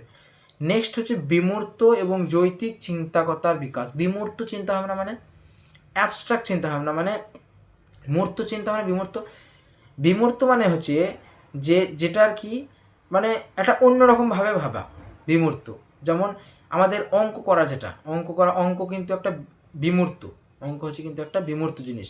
যেটাকে বিমূর্ত বলতে, যেটাকে আপনি মানে বিমূর্ত বলতে কী বুঝবো, যেটাকে আপনি দেখতে পারবেন না। মানে আপনি যদি একটা চিন্তাভাবনা করেন যে আমি বোর্ডে লিখছি, বোর্ডটা আমি দেখতে পাচ্ছি, কিন্তু বিমূর্ত চিন্তাভাবনা হচ্ছে যে আপনি যেটাকে স্পর্শ করতে পারবেন না, অথচ সেটা নিয়ে ভাবনা, মানে অলিক কল্পনা যেটা বলে, সেটা হচ্ছে বিমূর্ত বা অ্যাবস্ট্রাক্ট থিঙ্কিং, ঠিক আছে। এবং যৌক্তিক চিন্তা, যুক্তি, লজিক্যাল থিঙ্কিং কিন্তু এই টাইমে বাড়ে। নেক্সট যে পয়েন্টটা বলেছে দেখুন, মারাত্মক শারীরিক, সামাজিক এবং ব্যক্তিগত পরিবর্তনের সাথে মানিয়ে নেওয়ার লড়াই। এই টাইমে কিন্তু ফিজিক্যালি বহু রকমের কিন্তু পরিবর্তন হয় এই অ্যাডোলেসেন্ট পিরিয়ডে, এবং তাদের সঙ্গে সেই সমস্ত পরিবর্তনকে মানিয়ে নেওয়াটা কিন্তু খুবই একটা বড় লড়াই হয়ে যায় এই এজে, তাই না। এখানে বহুত কিছু পরিবর্তন হয় শারীরিকভাবে, ফিজিক্যালি অনেক কিন্তু পরিবর্তন হয়, এবং সেই পরিবর্তনের সঙ্গে নিজেকে মানিয়ে নেওয়াটা একটা কিন্তু বড় চ্যালেঞ্জ হয়ে যায় এই পিরিয়ডের মধ্যে। নেক্সট যেটা আছে দেখুন, নেক্সট যে পয়েন্টটা আছে সেটা হচ্ছে বিকাশের মূল নীতি। তো প্রথমে আমরা বিকাশের মাত্রা পড়লাম, বিকাশের পর্যায় পড়লাম, এবার আমরা পড়ব বিকাশের মূল নীতিগুলি কী কী। তো বিকাশের মূল নীতি, প্রথম নীতি হচ্ছে ধারাবাহিকতার নীতি। তো আপনারা এবার জাস্ট পয়েন্টগুলো পড়লেই জাস্ট বুঝতে পারবেন যে কী ব্যাপার। ধারাবাহিকতা অর্থাৎ কন্টিনিউটি। বিকাশ কিন্তু একটা নির্দিষ্ট এরকম নয় যে বিকাশ কিন্তু মাতৃজটা অর্থাৎ মাতৃগর্ভ অবস্থা থেকে কবর পর্যন্ত চলতে, কখনো থেমে থাকে না। বিকাশ কিন্তু কখনো থেমে যাবে না, বলেছি বিকাশ কখনো থেমে যাবে না, বিকাশকে কখনো ব্যাক করা যাবে না, রিভার্সিবল নয়, ঠিক আছে। বিকাশ কিন্তু ধারাবাহিকতার নীতি মেনে চলে, অর্থাৎ ধারাবাহিকভাবে কিন্তু একদম জন্ম থেকে বা জন্মের গর্ভ অবস্থা থেকে একদম মৃত্যু পর্যন্ত কিন্তু বিকাশ হতে থাকে। 2 নম্বর হচ্ছে সাধারণ থেকে নির্দিষ্ট, জেনারেল টু স্পেসিফিক। সাধারণ থেকে কিন্তু নির্দিষ্ট দিকে কিন্তু এটা কিন্তু হয়, সাধারণ থেকে নির্দিষ্ট, যেটা আমরা সবসময়, যেটা এখনই একটা বললাম যে সূক্ষ্ম পেশিজ চলন, আর একটা বললাম না এখনই একটু আগে বোঝালাম, দেখবেন সূক্ষ্ম পেশিজ চলন আর একটা স্থূল পেশিজ চলন। তো সবসময় দেখবেন স্থূল থেকে সূক্ষ্ম দিকে যায়, এটা হবে না, স্থূল থেকে সূক্ষ্ম দিকে যায়, স্থূল থেকে সূক্ষ্ম দিকে যায়, কখনোই সূক্ষ্ম থেকে স্থূল। কারণ দেখবেন যে কোনো মানে বিকাশ যেটা হয়, আমরা হাঁটা চলা দ্বারা বাচ্চারা প্রথমে হাঁটতে চলতে দৌড়তে পারে, প্রথমে কি লিখতে পারে? তাদের পেন ধরতে অনেক সময় লাগে, অনেকটা এজ হওয়ার পর তারা কিন্তু ঠিকঠাকভাবে পেনটা ধরতে পারে। তাও দেখবেন প্রথম দিকে পেন হাতের লেখা ঠিকঠাক হয় না, পেন হাতের লেখা ঠিক হয় না, ভালো হয় না। তারপরে আস্তে আস্তে আস্তে আস্তে সে কিন্তু পেনের অর্থাৎ সূক্ষ্ম পেশিজ চলন, যেটা বললাম ছোট পেশির যে চলন, যে পেশির যে বিকাশ, সেটা কিন্তু পরবর্তীতে হয়, আস্তে আস্তে হয়। অর্থাৎ যে স্থূল অবস্থা সেটা কিন্তু প্রথমে হয়, তারপরে সূক্ষ্ম হয়। অর্থাৎ এইটা একে হয়, তারপরে এটা দুইয়ে হয়, আগে স্থূল তারপরে হবে সূক্ষ্ম। ঠিক আছে, ঠিক সেই রকম এখানে জেনারেল টু স্পেসিফিক, অর্থাৎ যদি আমরা স্থূল বলি মানে গোটা শরীরের দেখুন বিকাশ হচ্ছে, সেটা তো কি জেনারেল, তো সাধারণ, গোটা শরীরের হচ্ছে। সেখান থেকে যখন স্পেসিফিক বা নির্দিষ্ট করে যাব, তখন স্পেসিফিক মানে কি আমাদের এই আঙুলের যখন ধরার কাজ বলছে, তখন কিন্তু সেটা স্পেসিফিক, গোটা শরীরের কাছ থেকে কিন্তু স্পেসিফিকে আসছে। অর্থাৎ শিশুর প্রথম সাধারণ প্রতিক্রিয়া দেখায় পরে নির্দিষ্ট দিকে, যেমন নবজাতক প্রথমে পুরো শরীর দিয়ে কাঁদে, মানে যখন একটা বাচ্চা দেখবেন বাচ্চা বয়সে যখন কাঁদে হাত পা ছড়িয়ে একদম বিশালভাবে কাঁদতে শুরু করবে, কিন্তু পরবর্তীকালে একটু একটু করে বাড়লে, যখন বয়স বাড়বে একটু বড় হবে, তখন কিন্তু কাঁদবে চোখ দিয়েই জল পড়বে, তখন হাত পা কিন্তু আর ছুটবে না, তাই না? তাহলে দেখুন একটু জেনারেল থেকে স্পেসিফিক হচ্ছে, প্রথমে কিন্তু জেনারেল ছিল মানে গোটা শরীর ও কিন্তু ইনভলভ করছিল কাঁদার সময়, হাত পা ছুড়ে একদম সাংঘাতিকভাবে কান্নাকাটি করছে, ঠিক আছে। কিন্তু যখন সে আস্তে আস্তে আস্তে আস্তে যখন বিকাশ হচ্ছে, তার বিকাশ যখন মানে বাড়ছে আস্তে আস্তে, বিকাশ কিন্তু যখন এগিয়ে যাচ্ছে, তখন কিন্তু সে কিন্তু আর জেনারেলি মানে গোটা শরীর ইউজ করবে না, সে কিন্তু শুধু কান্নার জন্য যে অঙ্গটা দরকার চোখটাই কিন্তু শুধু ইউজ করবে। তখন কিন্তু নির্দিষ্টভাবে চোখ সে বুঝতে পারছে যে চোখটাই শুধু কান্নার জন্য ইউজ হবে, গোটা শরীর কিন্তু এখানে ব্যবহার করার প্রয়োজন নেই, ঠিক আছে। তো এইটাই হচ্ছে বিকাশ, কিন্তু সবসময় সাধারণ থেকে নির্দিষ্ট দিকে যায়, নিশ্চয়ই ভালো বুঝতে পেরেছেন। নেক্সট হচ্ছে ব্যক্তিগত বৈষম্য, ইন্ডিভিজুয়াল ডিফারেন্সেস। বিকাশ কিন্তু প্রত্যেক ব্যক্তির ক্ষেত্রে সমান নয়, বিকাশ কিন্তু সবার ক্ষেত্রে সমান নয়। বংশগতি এবং পরিবেশ এর মিথস্ক্রিয়ার জন্যেই কিন্তু বিকাশ হয়, অর্থাৎ বংশগতি এবং বংশগতি যেটা বলি, একটা হচ্ছে বংশগতি আর একটা হচ্ছে পরিবেশ। বংশগতি ইনটু পরিবেশ, এই দুটোকে মিলেই কিন্তু আমাদের বিকাশ হয়। একটু পরে আমরা আলোচনা করব যে বংশগতি এবং পরিবেশ, অর্থাৎ সে জেনেটিক্যালি যে পরিমাণ তার বিকাশের সম্ভাবনা আছে, যে সম্ভাবনাটা আছে, তার সঙ্গে পরিবেশেরও কিছু এফেক্ট থাকবে। মানে এমন হতে পারে জেনেটিক্যালি সে হয়তো বিকাশ যে পরিমাণ হওয়ার কথা ছিল, সে কিন্তু যে পরিবেশে আছে সেই পরিবেশে থাকার জন্য কিন্তু তার বিকাশটা আরও বেশি করে হচ্ছে। অর্থাৎ বংশগতি এবং পরিবেশ এই দুটোর উপরেই কিন্তু বিকাশটা ডিপেন্ড করে, ঠিক আছে। তাহলে যেহেতু এই দুটোর উপর, এই দুটো এলিমেন্টের উপর ডিপেন্ড করছে, সেহেতু ব্যক্তিগত বৈষম্য কিন্তু দেখা যাবে। অর্থাৎ যে ব্যক্তি বিশেষে একটা ব্যক্তির বিকাশ একরকম, আর একটা বিকাশের মানে বিকাশ কিন্তু আরেক রকম হতো। অর্থাৎ মানে শিশুর বিকাশের ধরন কিন্তু আলাদা হয়, এমনকি যমজ শিশুদের মধ্যেও কিন্তু পার্থক্য দেখা যায়। অনেকে মনে হয় যে যমজ শিশু তাহলে তাদের একই রকম বাড়বে, একই রকমভাবে সব কিছু, না, তাদের ক্ষেত্রেও কিন্তু বিকাশের পার্থক্য দেখা যায়। অর্থাৎ বিকাশ কিন্তু ব্যক্তি বৈষম্য মেনে চলে, অর্থাৎ এক একজনের ক্ষেত্রে এক এক রকম বিকাশ কিন্তু দেখা যায়, এমনকি যমজ শিশুর ক্ষেত্রেও সেটা হয়। নেক্সট হচ্ছে দেখো অভিন্ন প্যাটার্ন, অর্থাৎ ইউনিফর্ম প্যাটার্ন। যদিও বিকাশের ক্ষেত্রে একটা ব্যক্তিগত বৈষম্য দেখা যায়, যে ব্যক্তি বিশেষে এই ব্যক্তির একরকম বিকাশ, ওই ব্যক্তির একরকম বিকাশ, কিন্তু তাদের প্রত্যেকের মধ্যে কিন্তু একটা ইউনিফর্ম প্যাটার্ন কিন্তু দেখা যায়, তাই কি না? একটা নির্দিষ্ট প্যাটার্ন থাকে। দেখুন যেমন সব শিশুরাই কিন্তু আগে মাথা বিকশিত হয়, তারপরে আস্তে আস্তে শরীরের নিচের দিকগুলো বিকশিত হয়। এটা কিন্তু কারোর ক্ষেত্রে পায়ের দিকটা আগে বিকশিত হবে তারপর মাথার দিকটা হবে, তার নয়। প্রত্যেক শিশুরই কিন্তু আগে মাথার দিকটা বিকশিত হয়, তারপর কিন্তু বিকশিত হয় পায়ের দিকটা, ঠিক আছে, বিকশিত হয় এবং তারপর বাকি অংশগুলো বিকশিত হয়। তো এইভাবে কিন্তু বিকাশের যে একটা প্যাটার্ন ফলো করে, কিন্তু যে এই প্যাটার্নটা কিন্তু মানে ব্যক্তি বিশেষে কিন্তু আলাদা হবে না, প্যাটার্নটা কিন্তু একই, যে সবার ক্ষেত্রেই যেভাবে বিকাশটা হয় সেই একটা রাস্তা কিন্তু ফলো করবে সবার ক্ষেত্রেই, কিন্তু কম বেশি হতে পারে, যে এর ক্ষেত্রে একটু বেশি হলো, ওর ক্ষেত্রে একটু কম হলো। অর্থাৎ ব্যক্তিগত বৈষম্য থাকতে পারে, কিন্তু প্যাটার্ন কিন্তু অভিন্ন। বোঝা গেল? এটা গেল, এই সমস্তগুলো হলো নীতি। আরও অনেক নীতি আছে, যে নীতিগুলো আমরা আলোচনা করবো, এটা 1 নম্বর পর্ব। দেখুন এরপরে আরও অনেক পর্ব আছে। নেক্সট দেখুন নীতি 5 নম্বর নীতি, যেটা হচ্ছে বিকাশের অভিমুখ। বিকাশের অভিমুখ 4টে নীতি আমরা বুঝলাম। 5 নম্বর নীতি বলছে যে অভিমুখ, বিকাশ হয় কোন দিকে। দেখুন আমরা দু রকমভাবে বিকাশকে বলেছি, এর উপর কোয়েশ্চেন আছে, এই টপিকটা কিন্তু ইম্পর্টেন্ট, এর উপর কিন্তু কোয়েশ্চেন সিটেটে বহুবার এসছে। তো এখানে বিকাশের দেখুন দু রকম আমরা কিন্তু এখানে অভিমুখ দেখতে পাই। অভিমুখ মানে বুঝেন তো, দিক, কোন দিকে যাবে বিকাশ, কোন দিক থেকে কোন দিকে হবে। তো একটা হচ্ছে দেখুন এখানে সেফালোকডাল বা মস্তক থেকে নিম্নভূমিমুখী, মস্তক থেকে মাথা থেকে শুরু করে নিচের দিকে আসছে, মাথা থেকে শুরু করে নিচের দিকে আসছে, এখান থেকে শুরু করে নিচের দিকে আসছে, তখন সেটাকে আমরা বলবো মস্তক থেকে নিম্নভূমিমুখী, অর্থাৎ সেফালোকডাল বলে, এটাকে ইংরেজিতে বলে সেফালোকডাল। মানে মস্তক থেকে শুরু করে বিকাশ, দেখুন ব্লু কালারে যেটা দেওয়া আছে নীল রঙের, এইভাবে কিন্তু আস্তে আস্তে বিকাশ মাথা থেকে শুরু করে নিচের দিকে আসে। অর্থাৎ আমরা প্যাটার্নের ক্ষেত্রে বললাম যে বিকাশ কিন্তু সবসময় একটা নির্দিষ্ট প্যাটার্ন মেনটেন করে, অর্থাৎ বিকাশ প্রথমে মাথার দিকটা হবে, তারপর আস্তে আস্তে নিচের দিকটা বাড়বে। তো এই প্যাটার্নটা কিন্তু সবার ক্ষেত্রেই ফলো করবে, ঠিক আছে? তো প্যাটার্নটা একই রকম। তাহলে সেফালোকডাল বা মস্তক থেকে নিম্নভূমিমুখী ক্রম হতে পারে 1 নাম্বার, এটা একটা হতে পারে। নিম্নভূমিমুখী মানে মাথার দিকটা প্রথমে বাড়বে, বৃদ্ধি বিকাশ হবে, তারপর আস্তে আস্তে পায়ের নিচের দিকটা বিকাশ হবে। আর একটা হচ্ছে প্রক্সিমোডিস্টাল, প্রক্সিমোডিস্টাল বা কেন্দ্র প্রান্ত মানে কি শেষের দিক, মানে একদম প্রান্তবিন্দু বলি না, শেষের দিক।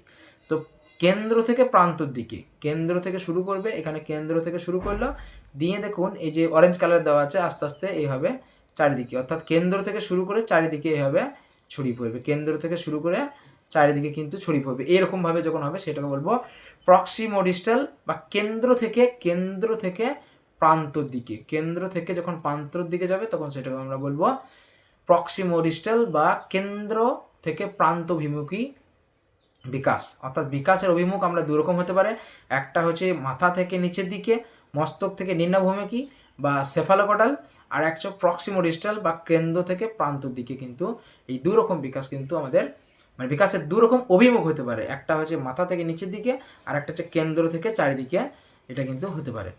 বিকাশের অভিমুখ হলে 5 নাম্বার নীতি। নেক্সট যেটা আছে দেখুন বিকাশের মূল নীতি, মানে পর্ব 2। 1 নম্বর পর্বে আমরা 5টা নীতি পড়লাম, এবার 2 নম্বর পর্বে আমরা আরও কিছু নীতি কিন্তু জানবো। দেখুন 6 নম্বর নীতি যেটা বলছে সবসময়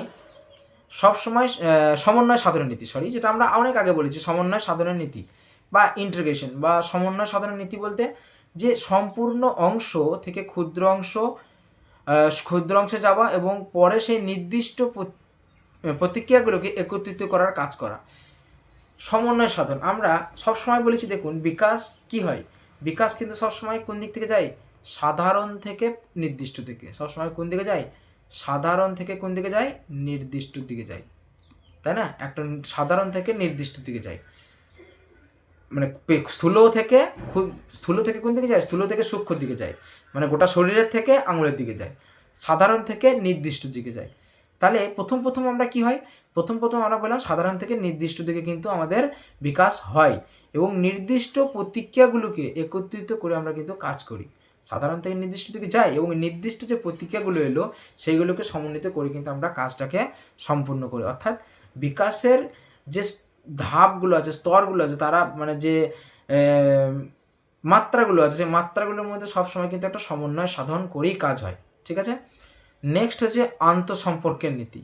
মানে সমন্বয় সাধন এবং আন্তঃসম্পর্ক আলাদা জিনিস, কিন্তু সমন্বয় সাধন মানে একটার সঙ্গে আর একটা, মানে ধরুন সাধারণ থেকে নির্দিষ্ট গেল তো, এবং নির্দিষ্টগুলোকে আবার একত্রিত করে আমরা কাজটা করছি, অর্থাৎ দুটো জিনিসের মধ্যে কিন্তু একটা ব্রিজের মতো কাজ করছে, মানে ওইটাকেও নিলাম আমারটাকেও নিলাম, ওরও কিছু হলো এরও কিছু হলো, এইভাবে কিন্তু আমরা কাজটাকে আগিয়ে নিয়ে যাচ্ছি।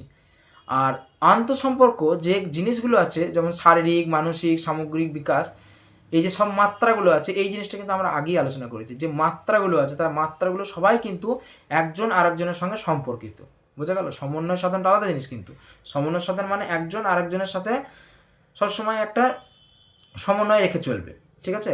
আর আন্তঃসম্পর্কের নীতি কিন্তু আলাদা জিনিস। আন্তঃসম্পর্ক হচ্ছে যে মাত্রাগুলো আছে সেই মাত্রাগুলো সবাই সবার সাথে সম্পর্কযুক্ত, ঠিক আছে? নেক্সট হচ্ছে পরিণমন এবং শিক্ষণের নীতি। এটা আমরা আগেই বলেছি, পরিণমন মানে ম্যাচুরেশন এবং লার্নিং, ম্যাচুরেশন হলেই তবে কিন্তু লার্নিং হবে, অর্থাৎ উভয়ই কিন্তু অত্যন্ত গুরুত্বপূর্ণ। শিশুর যদি শারীরিক বা মানসিক পরিণমন না ঘটে তবে কোনো কিছুই শিখতে সে পারবে না। অর্থাৎ পরিণমন এবং শিক্ষণ এই দুটো কিন্তু খুবই গুরুত্বপূর্ণ বিকাশের ক্ষেত্রে। অর্থাৎ কোনো একটা বাচ্চার যদি পরিণমন অর্থাৎ ম্যাচিউরিটি না আসে, তাহলে সে তার শারীরিক ম্যাচিউরিটি যদি না আসে, পরিণমন যদি না ঘটে, তাহলে সে কিচ্ছুই শিখতে পারবে না। অর্থাৎ শিখতে গেলে ম্যাচিউরিটি দরকার, ম্যাচিউরিটি হলেই তবে কিন্তু সে শিখতে পারবে। অর্থাৎ পরিণমন এবং ম্যাচিউরিটি কিন্তু পরস্পর সম্পর্ক যুক্ত, ঠিক আছে? নেক্সট দেখুন 10 নম্বর নীতি, বিকাশ কিন্তু রৈখিক নয়। বিশাল ইম্পর্টেন্ট প্রশ্ন। বিকাশ কিন্তু কখনোই লিনিয়ার লয়, এটা কিন্তু একটা স্পাইরাল, এইভাবে কিন্তু চলে, কখনোই কিন্তু এটা এরকম লাইন লিনিয়ার নয়, এটা কিন্তু কখনোই এভাবে লাইনে অনুযায়ী যাবে না, এটা কিন্তু এইভাবে স্পাইরালের মতন ঘুরতে ঘুরতে যাবে। কারণ কি, বিকাশ এরকম নয় যে বিকাশ কিন্তু সবসময় সামনের দিকেই এগিয়ে যাবে, এরকম নয়, বা নির্দিষ্ট সময়ে শিশু দ্রুত ধরুন সামনের দিকেই অগ্রসর হবে, এরকম হয় না। বিকাশ যে রৈখিক নয়, বিকাশ যে সামনের দিকেই একটা এগিয়ে যাবে, এরকম হয় না। বিকাশ কখনো কখনো বেশি হতে পারে। দেখুন, নির্দিষ্ট দিকে একটা শিশু দ্রুত সামনের দিকে অগ্রসর হয়, আবার যখন দেখুন সামনের দিকে অগ্রসর হয়, আবার কখনো কখনো বিশ্রাম বা একত্রীকরণ, আবার কিছু কিছু সময় এরপর অর্জিত বিকাশকে সে সুসংহত করবে এবং কিছুটা পিছিয়ে পড়বে। তাহলে যেগুলো বিকাশগুলো হলো, সেই বিকাশগুলো সে যখন আবার সুসংগত করবে, এক জায়গায় করবে, তখন কিন্তু তার বিকাশটা একটু কিন্তু থমকে যাবে, সে কিন্তু তার বিকাশটা কিন্তু একটু থমকে যাবে, তখন কিন্তু আবার একটু কমে যাবে বিকাশ। বিকাশ তো রিভার্সেবল নয়, কিন্তু বিকাশের যে বিকাশের যেটা হার সেটা কিন্তু একটু কম হবে। বিকাশ যেটা তাহলে কখনো কখনো বেশি হবে, কখনো কিন্তু কম হবে, এইভাবে কিন্তু স্পাইরাল হইতে কখনো বাড়বে কখনো কমবে, এইভাবে কিন্তু স্পাইরাল হইতে যাবে। অর্থাৎ যেটা বুঝলাম এখান থেকে, যে বিকাশ কখনো একটা নির্দিষ্ট শিশুর বিকাশ কখনো সরল রেখা বা সোজা সামনের দিকে এগিয়ে যায় না। শিশুর বিকাশ কিন্তু সামনের দিকে একবার এগোবে, আবার কখনো বিশ্রাম করবে, তখন কিন্তু একত্রীকরণ করবে বা সংঘবদ্ধ করবে, তখন আবার একটু থমকে যাবে, তারপর আবার কিন্তু আবার একটু বেশির দিকে যাবে। তাহলে কখনো কমবে, কখনো আবার বাড়বে, কখনো কমবে, কখনো বাড়বে, এইভাবে কিন্তু সর্পিল আকার বা স্পাইরাল অবস্থাতে কিন্তু বিকাশ যায়। বিকাশ কখনোই সরাসরি সরলরেখা বরাবর হয় না। নেক্সট দেখুন যেটা আছে 11 নম্বর নীতি যেটা আছে, প্রাথমিক বিকাশের অসীম গুরুত্ব। প্রাথমিক বিকাশের অসীম গুরুত্ব। জীবনের পরবর্তী বছরগুলোর তুলনায় প্রারম্ভিক বাল্যকালের অভিজ্ঞতা শিশুর বিকাশে সবচেয়ে প্রভাব ফেলে। তাহলে বলে না যে শিশুর যে প্রারম্ভিক বাল্যকাল, অর্থাৎ প্রারম্ভিক বাল্যকালের যে বয়স, যেটা বলেছিলাম যে প্রারম্ভিক বাল্যকালের যে বয়স, সেই প্রারম্ভিক বাল্যকালের মধ্যে কিন্তু যে বিকাশটা ঘটে সেটা সারা জীবনের তুলনায় সব থেকে গুরুত্বপূর্ণ হচ্ছে সেই টাইমের যে বিকাশটা।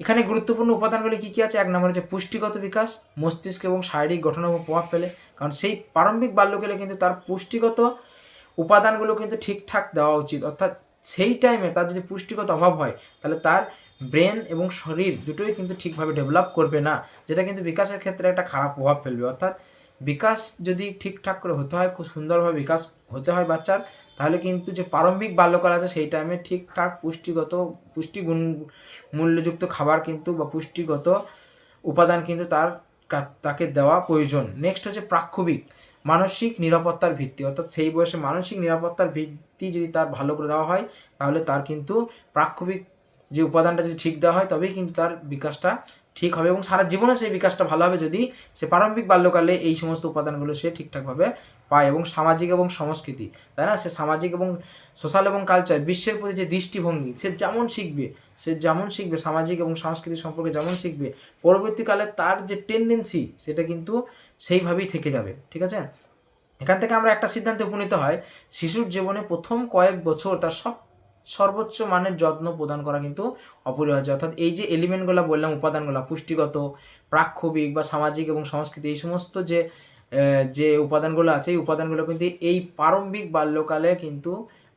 বাল্যকালে যে বয়স বলছে, এই বয়সে কিন্তু তাদের দেওয়া অত্যন্ত গুরুত্বপূর্ণ, কারণ এই টাইমটা সব থেকে ভাইটাল। এরপরে সেই টাইমে যদি আপনি ল্যাক হয়, সেই টাইমে যদি খারাপ হয়, এই সমস্ত উপাদানগুলির ঘাটতি হয়, তাহলে কিন্তু সারা জীবনে তার কিন্তু প্রভাব পড়বে, তার মস্তিষ্কগত, শারীরিকগত, প্রাক্ষবিক, মানসিক, সামাজিক সমস্ত বিকাশের ক্ষেত্রে কিন্তু তার প্রভাব পড়বে। অর্থাৎ প্রারম্ভিক বাল্যকাল কিন্তু একটা সবথেকে গুরুত্বপূর্ণ সময়, সেই টাইমে কিন্তু যথেষ্ট যত্ন কিন্তু প্রদান করা দরকার।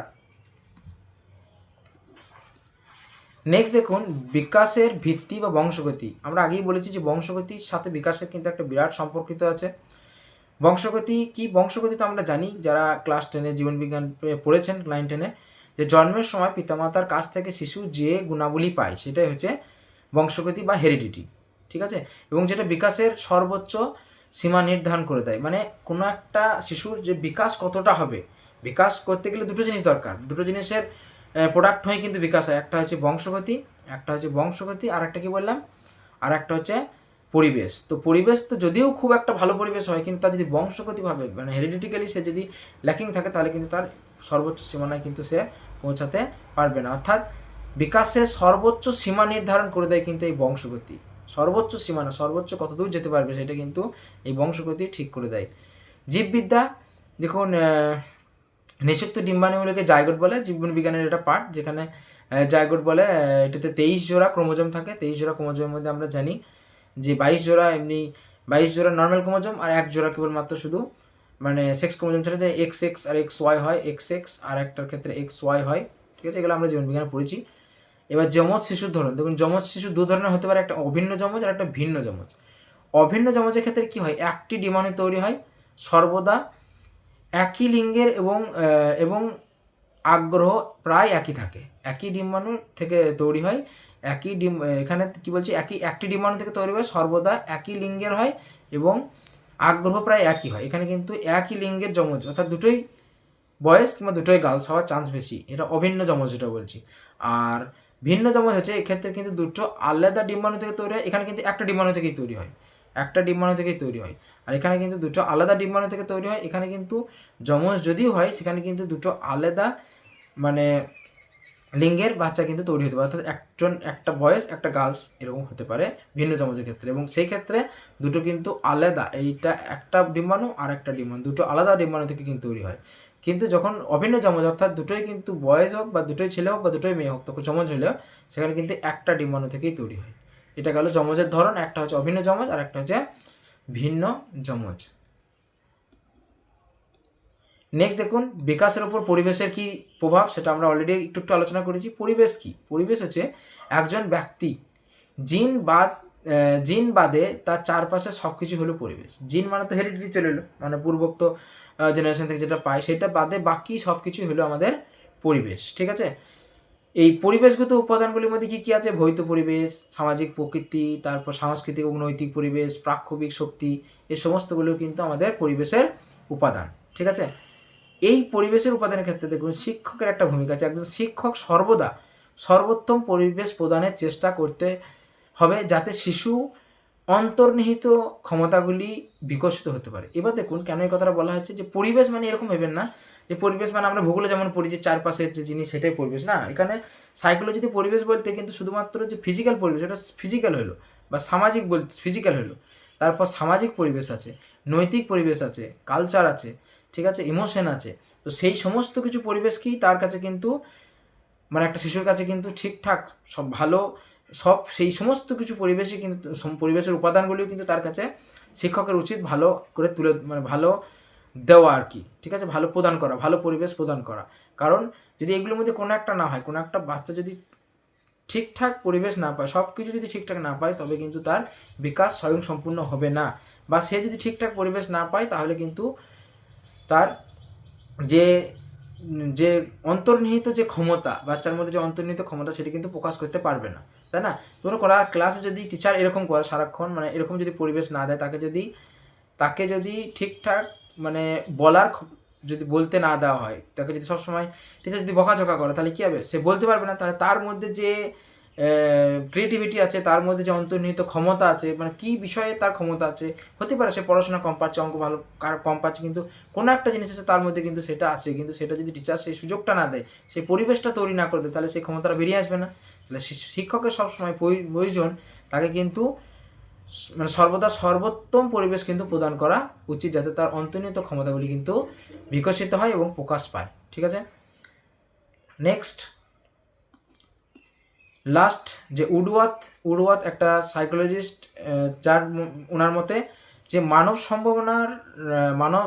সম্ভাবনার গুণফল হচ্ছে হেরিডিটি এবং পরিবেশ। এটা অলরেডি আমরা আগেই বলেছি, এই দুটোকে যদি গুণ করি তাহলেই আমরা ডেভেলপমেন্ট পাবো। অর্থাৎ হেরিডিটিকে যদি আমরা একটা বীজের সঙ্গে তুলনা করি, এনভায়রনমেন্টটাকে যদি আমরা পরিবেশ, সূর্যের আলো, মাটি, জল এগুলোর সঙ্গে তুলনা করি, এই দুটো মিশবে, তবেই কিন্তু গাছটা ঠিকঠাক বিকাশ হবে। অর্থাৎ হেরিডিটি এবং এনভায়রনমেন্ট দুটোই কিন্তু একটা আর একটার সঙ্গে সম্পর্কিত বটে, এবং তাদের মধ্যে যদি সমন্বয় ঘটে, তবেই কিন্তু ডেভেলপমেন্ট বা বিকাশ কিন্তু ঠিকঠাকভাবে ঘটবে। অর্থাৎ আমরা যদি কোনো একটা বীজকে হেরিডিটির সঙ্গে তুলনা করি, আর এনভায়রনমেন্টটা পরিবেশ, অর্থাৎ সূর্যলোক, মাটি, জল এদের সঙ্গে তুলনা করি, এই দুটোর একসাথে সমন্বয় ঘটবে, গুণ হবে, তবেই কিন্তু আমরা ভালো একটা বিকশিত গাছ পাবো, অর্থাৎ বিকাশ কিন্তু হবে। তাহলে এখান থেকে এই ফর্মুলাটা বলতে পারে যে হেরিডিটি গণিত এনভায়রনমেন্ট, অর্থাৎ এখানে বংশগতি ক্রস পরিবেশ সমান হচ্ছে বিকাশ। ঠিক আছে, বেশ। মনস্তত্ত্ববিদ উডওয়ার্থের মতে এখানে যেটা বলেছে, মতে বিকাশ কেবল বংশগতি এবং পরিবেশের যোগফল নয়, এটি দুটোর গুণফল হচ্ছে, বা এরকমই বলে দিতে পারে যে এটা কি গুণফল না যোগফল, মানে বিকাশটা বংশগতি এবং পরিবেশের গুণফল না যোগফল, সেটা বলে দিতে পারে, কিন্তু এটা হচ্ছে গুণফল। এবং কে বলেছিল এটা? মনস্তিদ উডওয়ার্থ, হচ্ছে সাইকোলজিস্ট উডওয়ার্থ। বেশ, শিক্ষাগত তাৎপর্য এটার, এই দুই উপাদানের জ্ঞান শিক্ষকের শিক্ষাবিদদের ব্যক্তিগত বৈষম্য বুঝতে সাহায্য করে।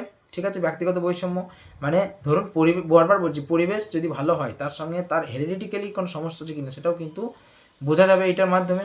যেহেতু জিন পরিবর্তন করা যায় না, শিক্ষকের মূল দায়িত্ব হলো একটি আদর্শ এবং বৈষম্যহীন পরিবেশ তৈরি করা, যেখানে প্রতিটি শিক্ষার্থী তার সর্বোচ্চ সম্ভাবনায় পৌঁছায়। এটা আগেই বলেছি, এবং তাকে সমস্ত পরিবেশ ভালো করে দিতে হবে।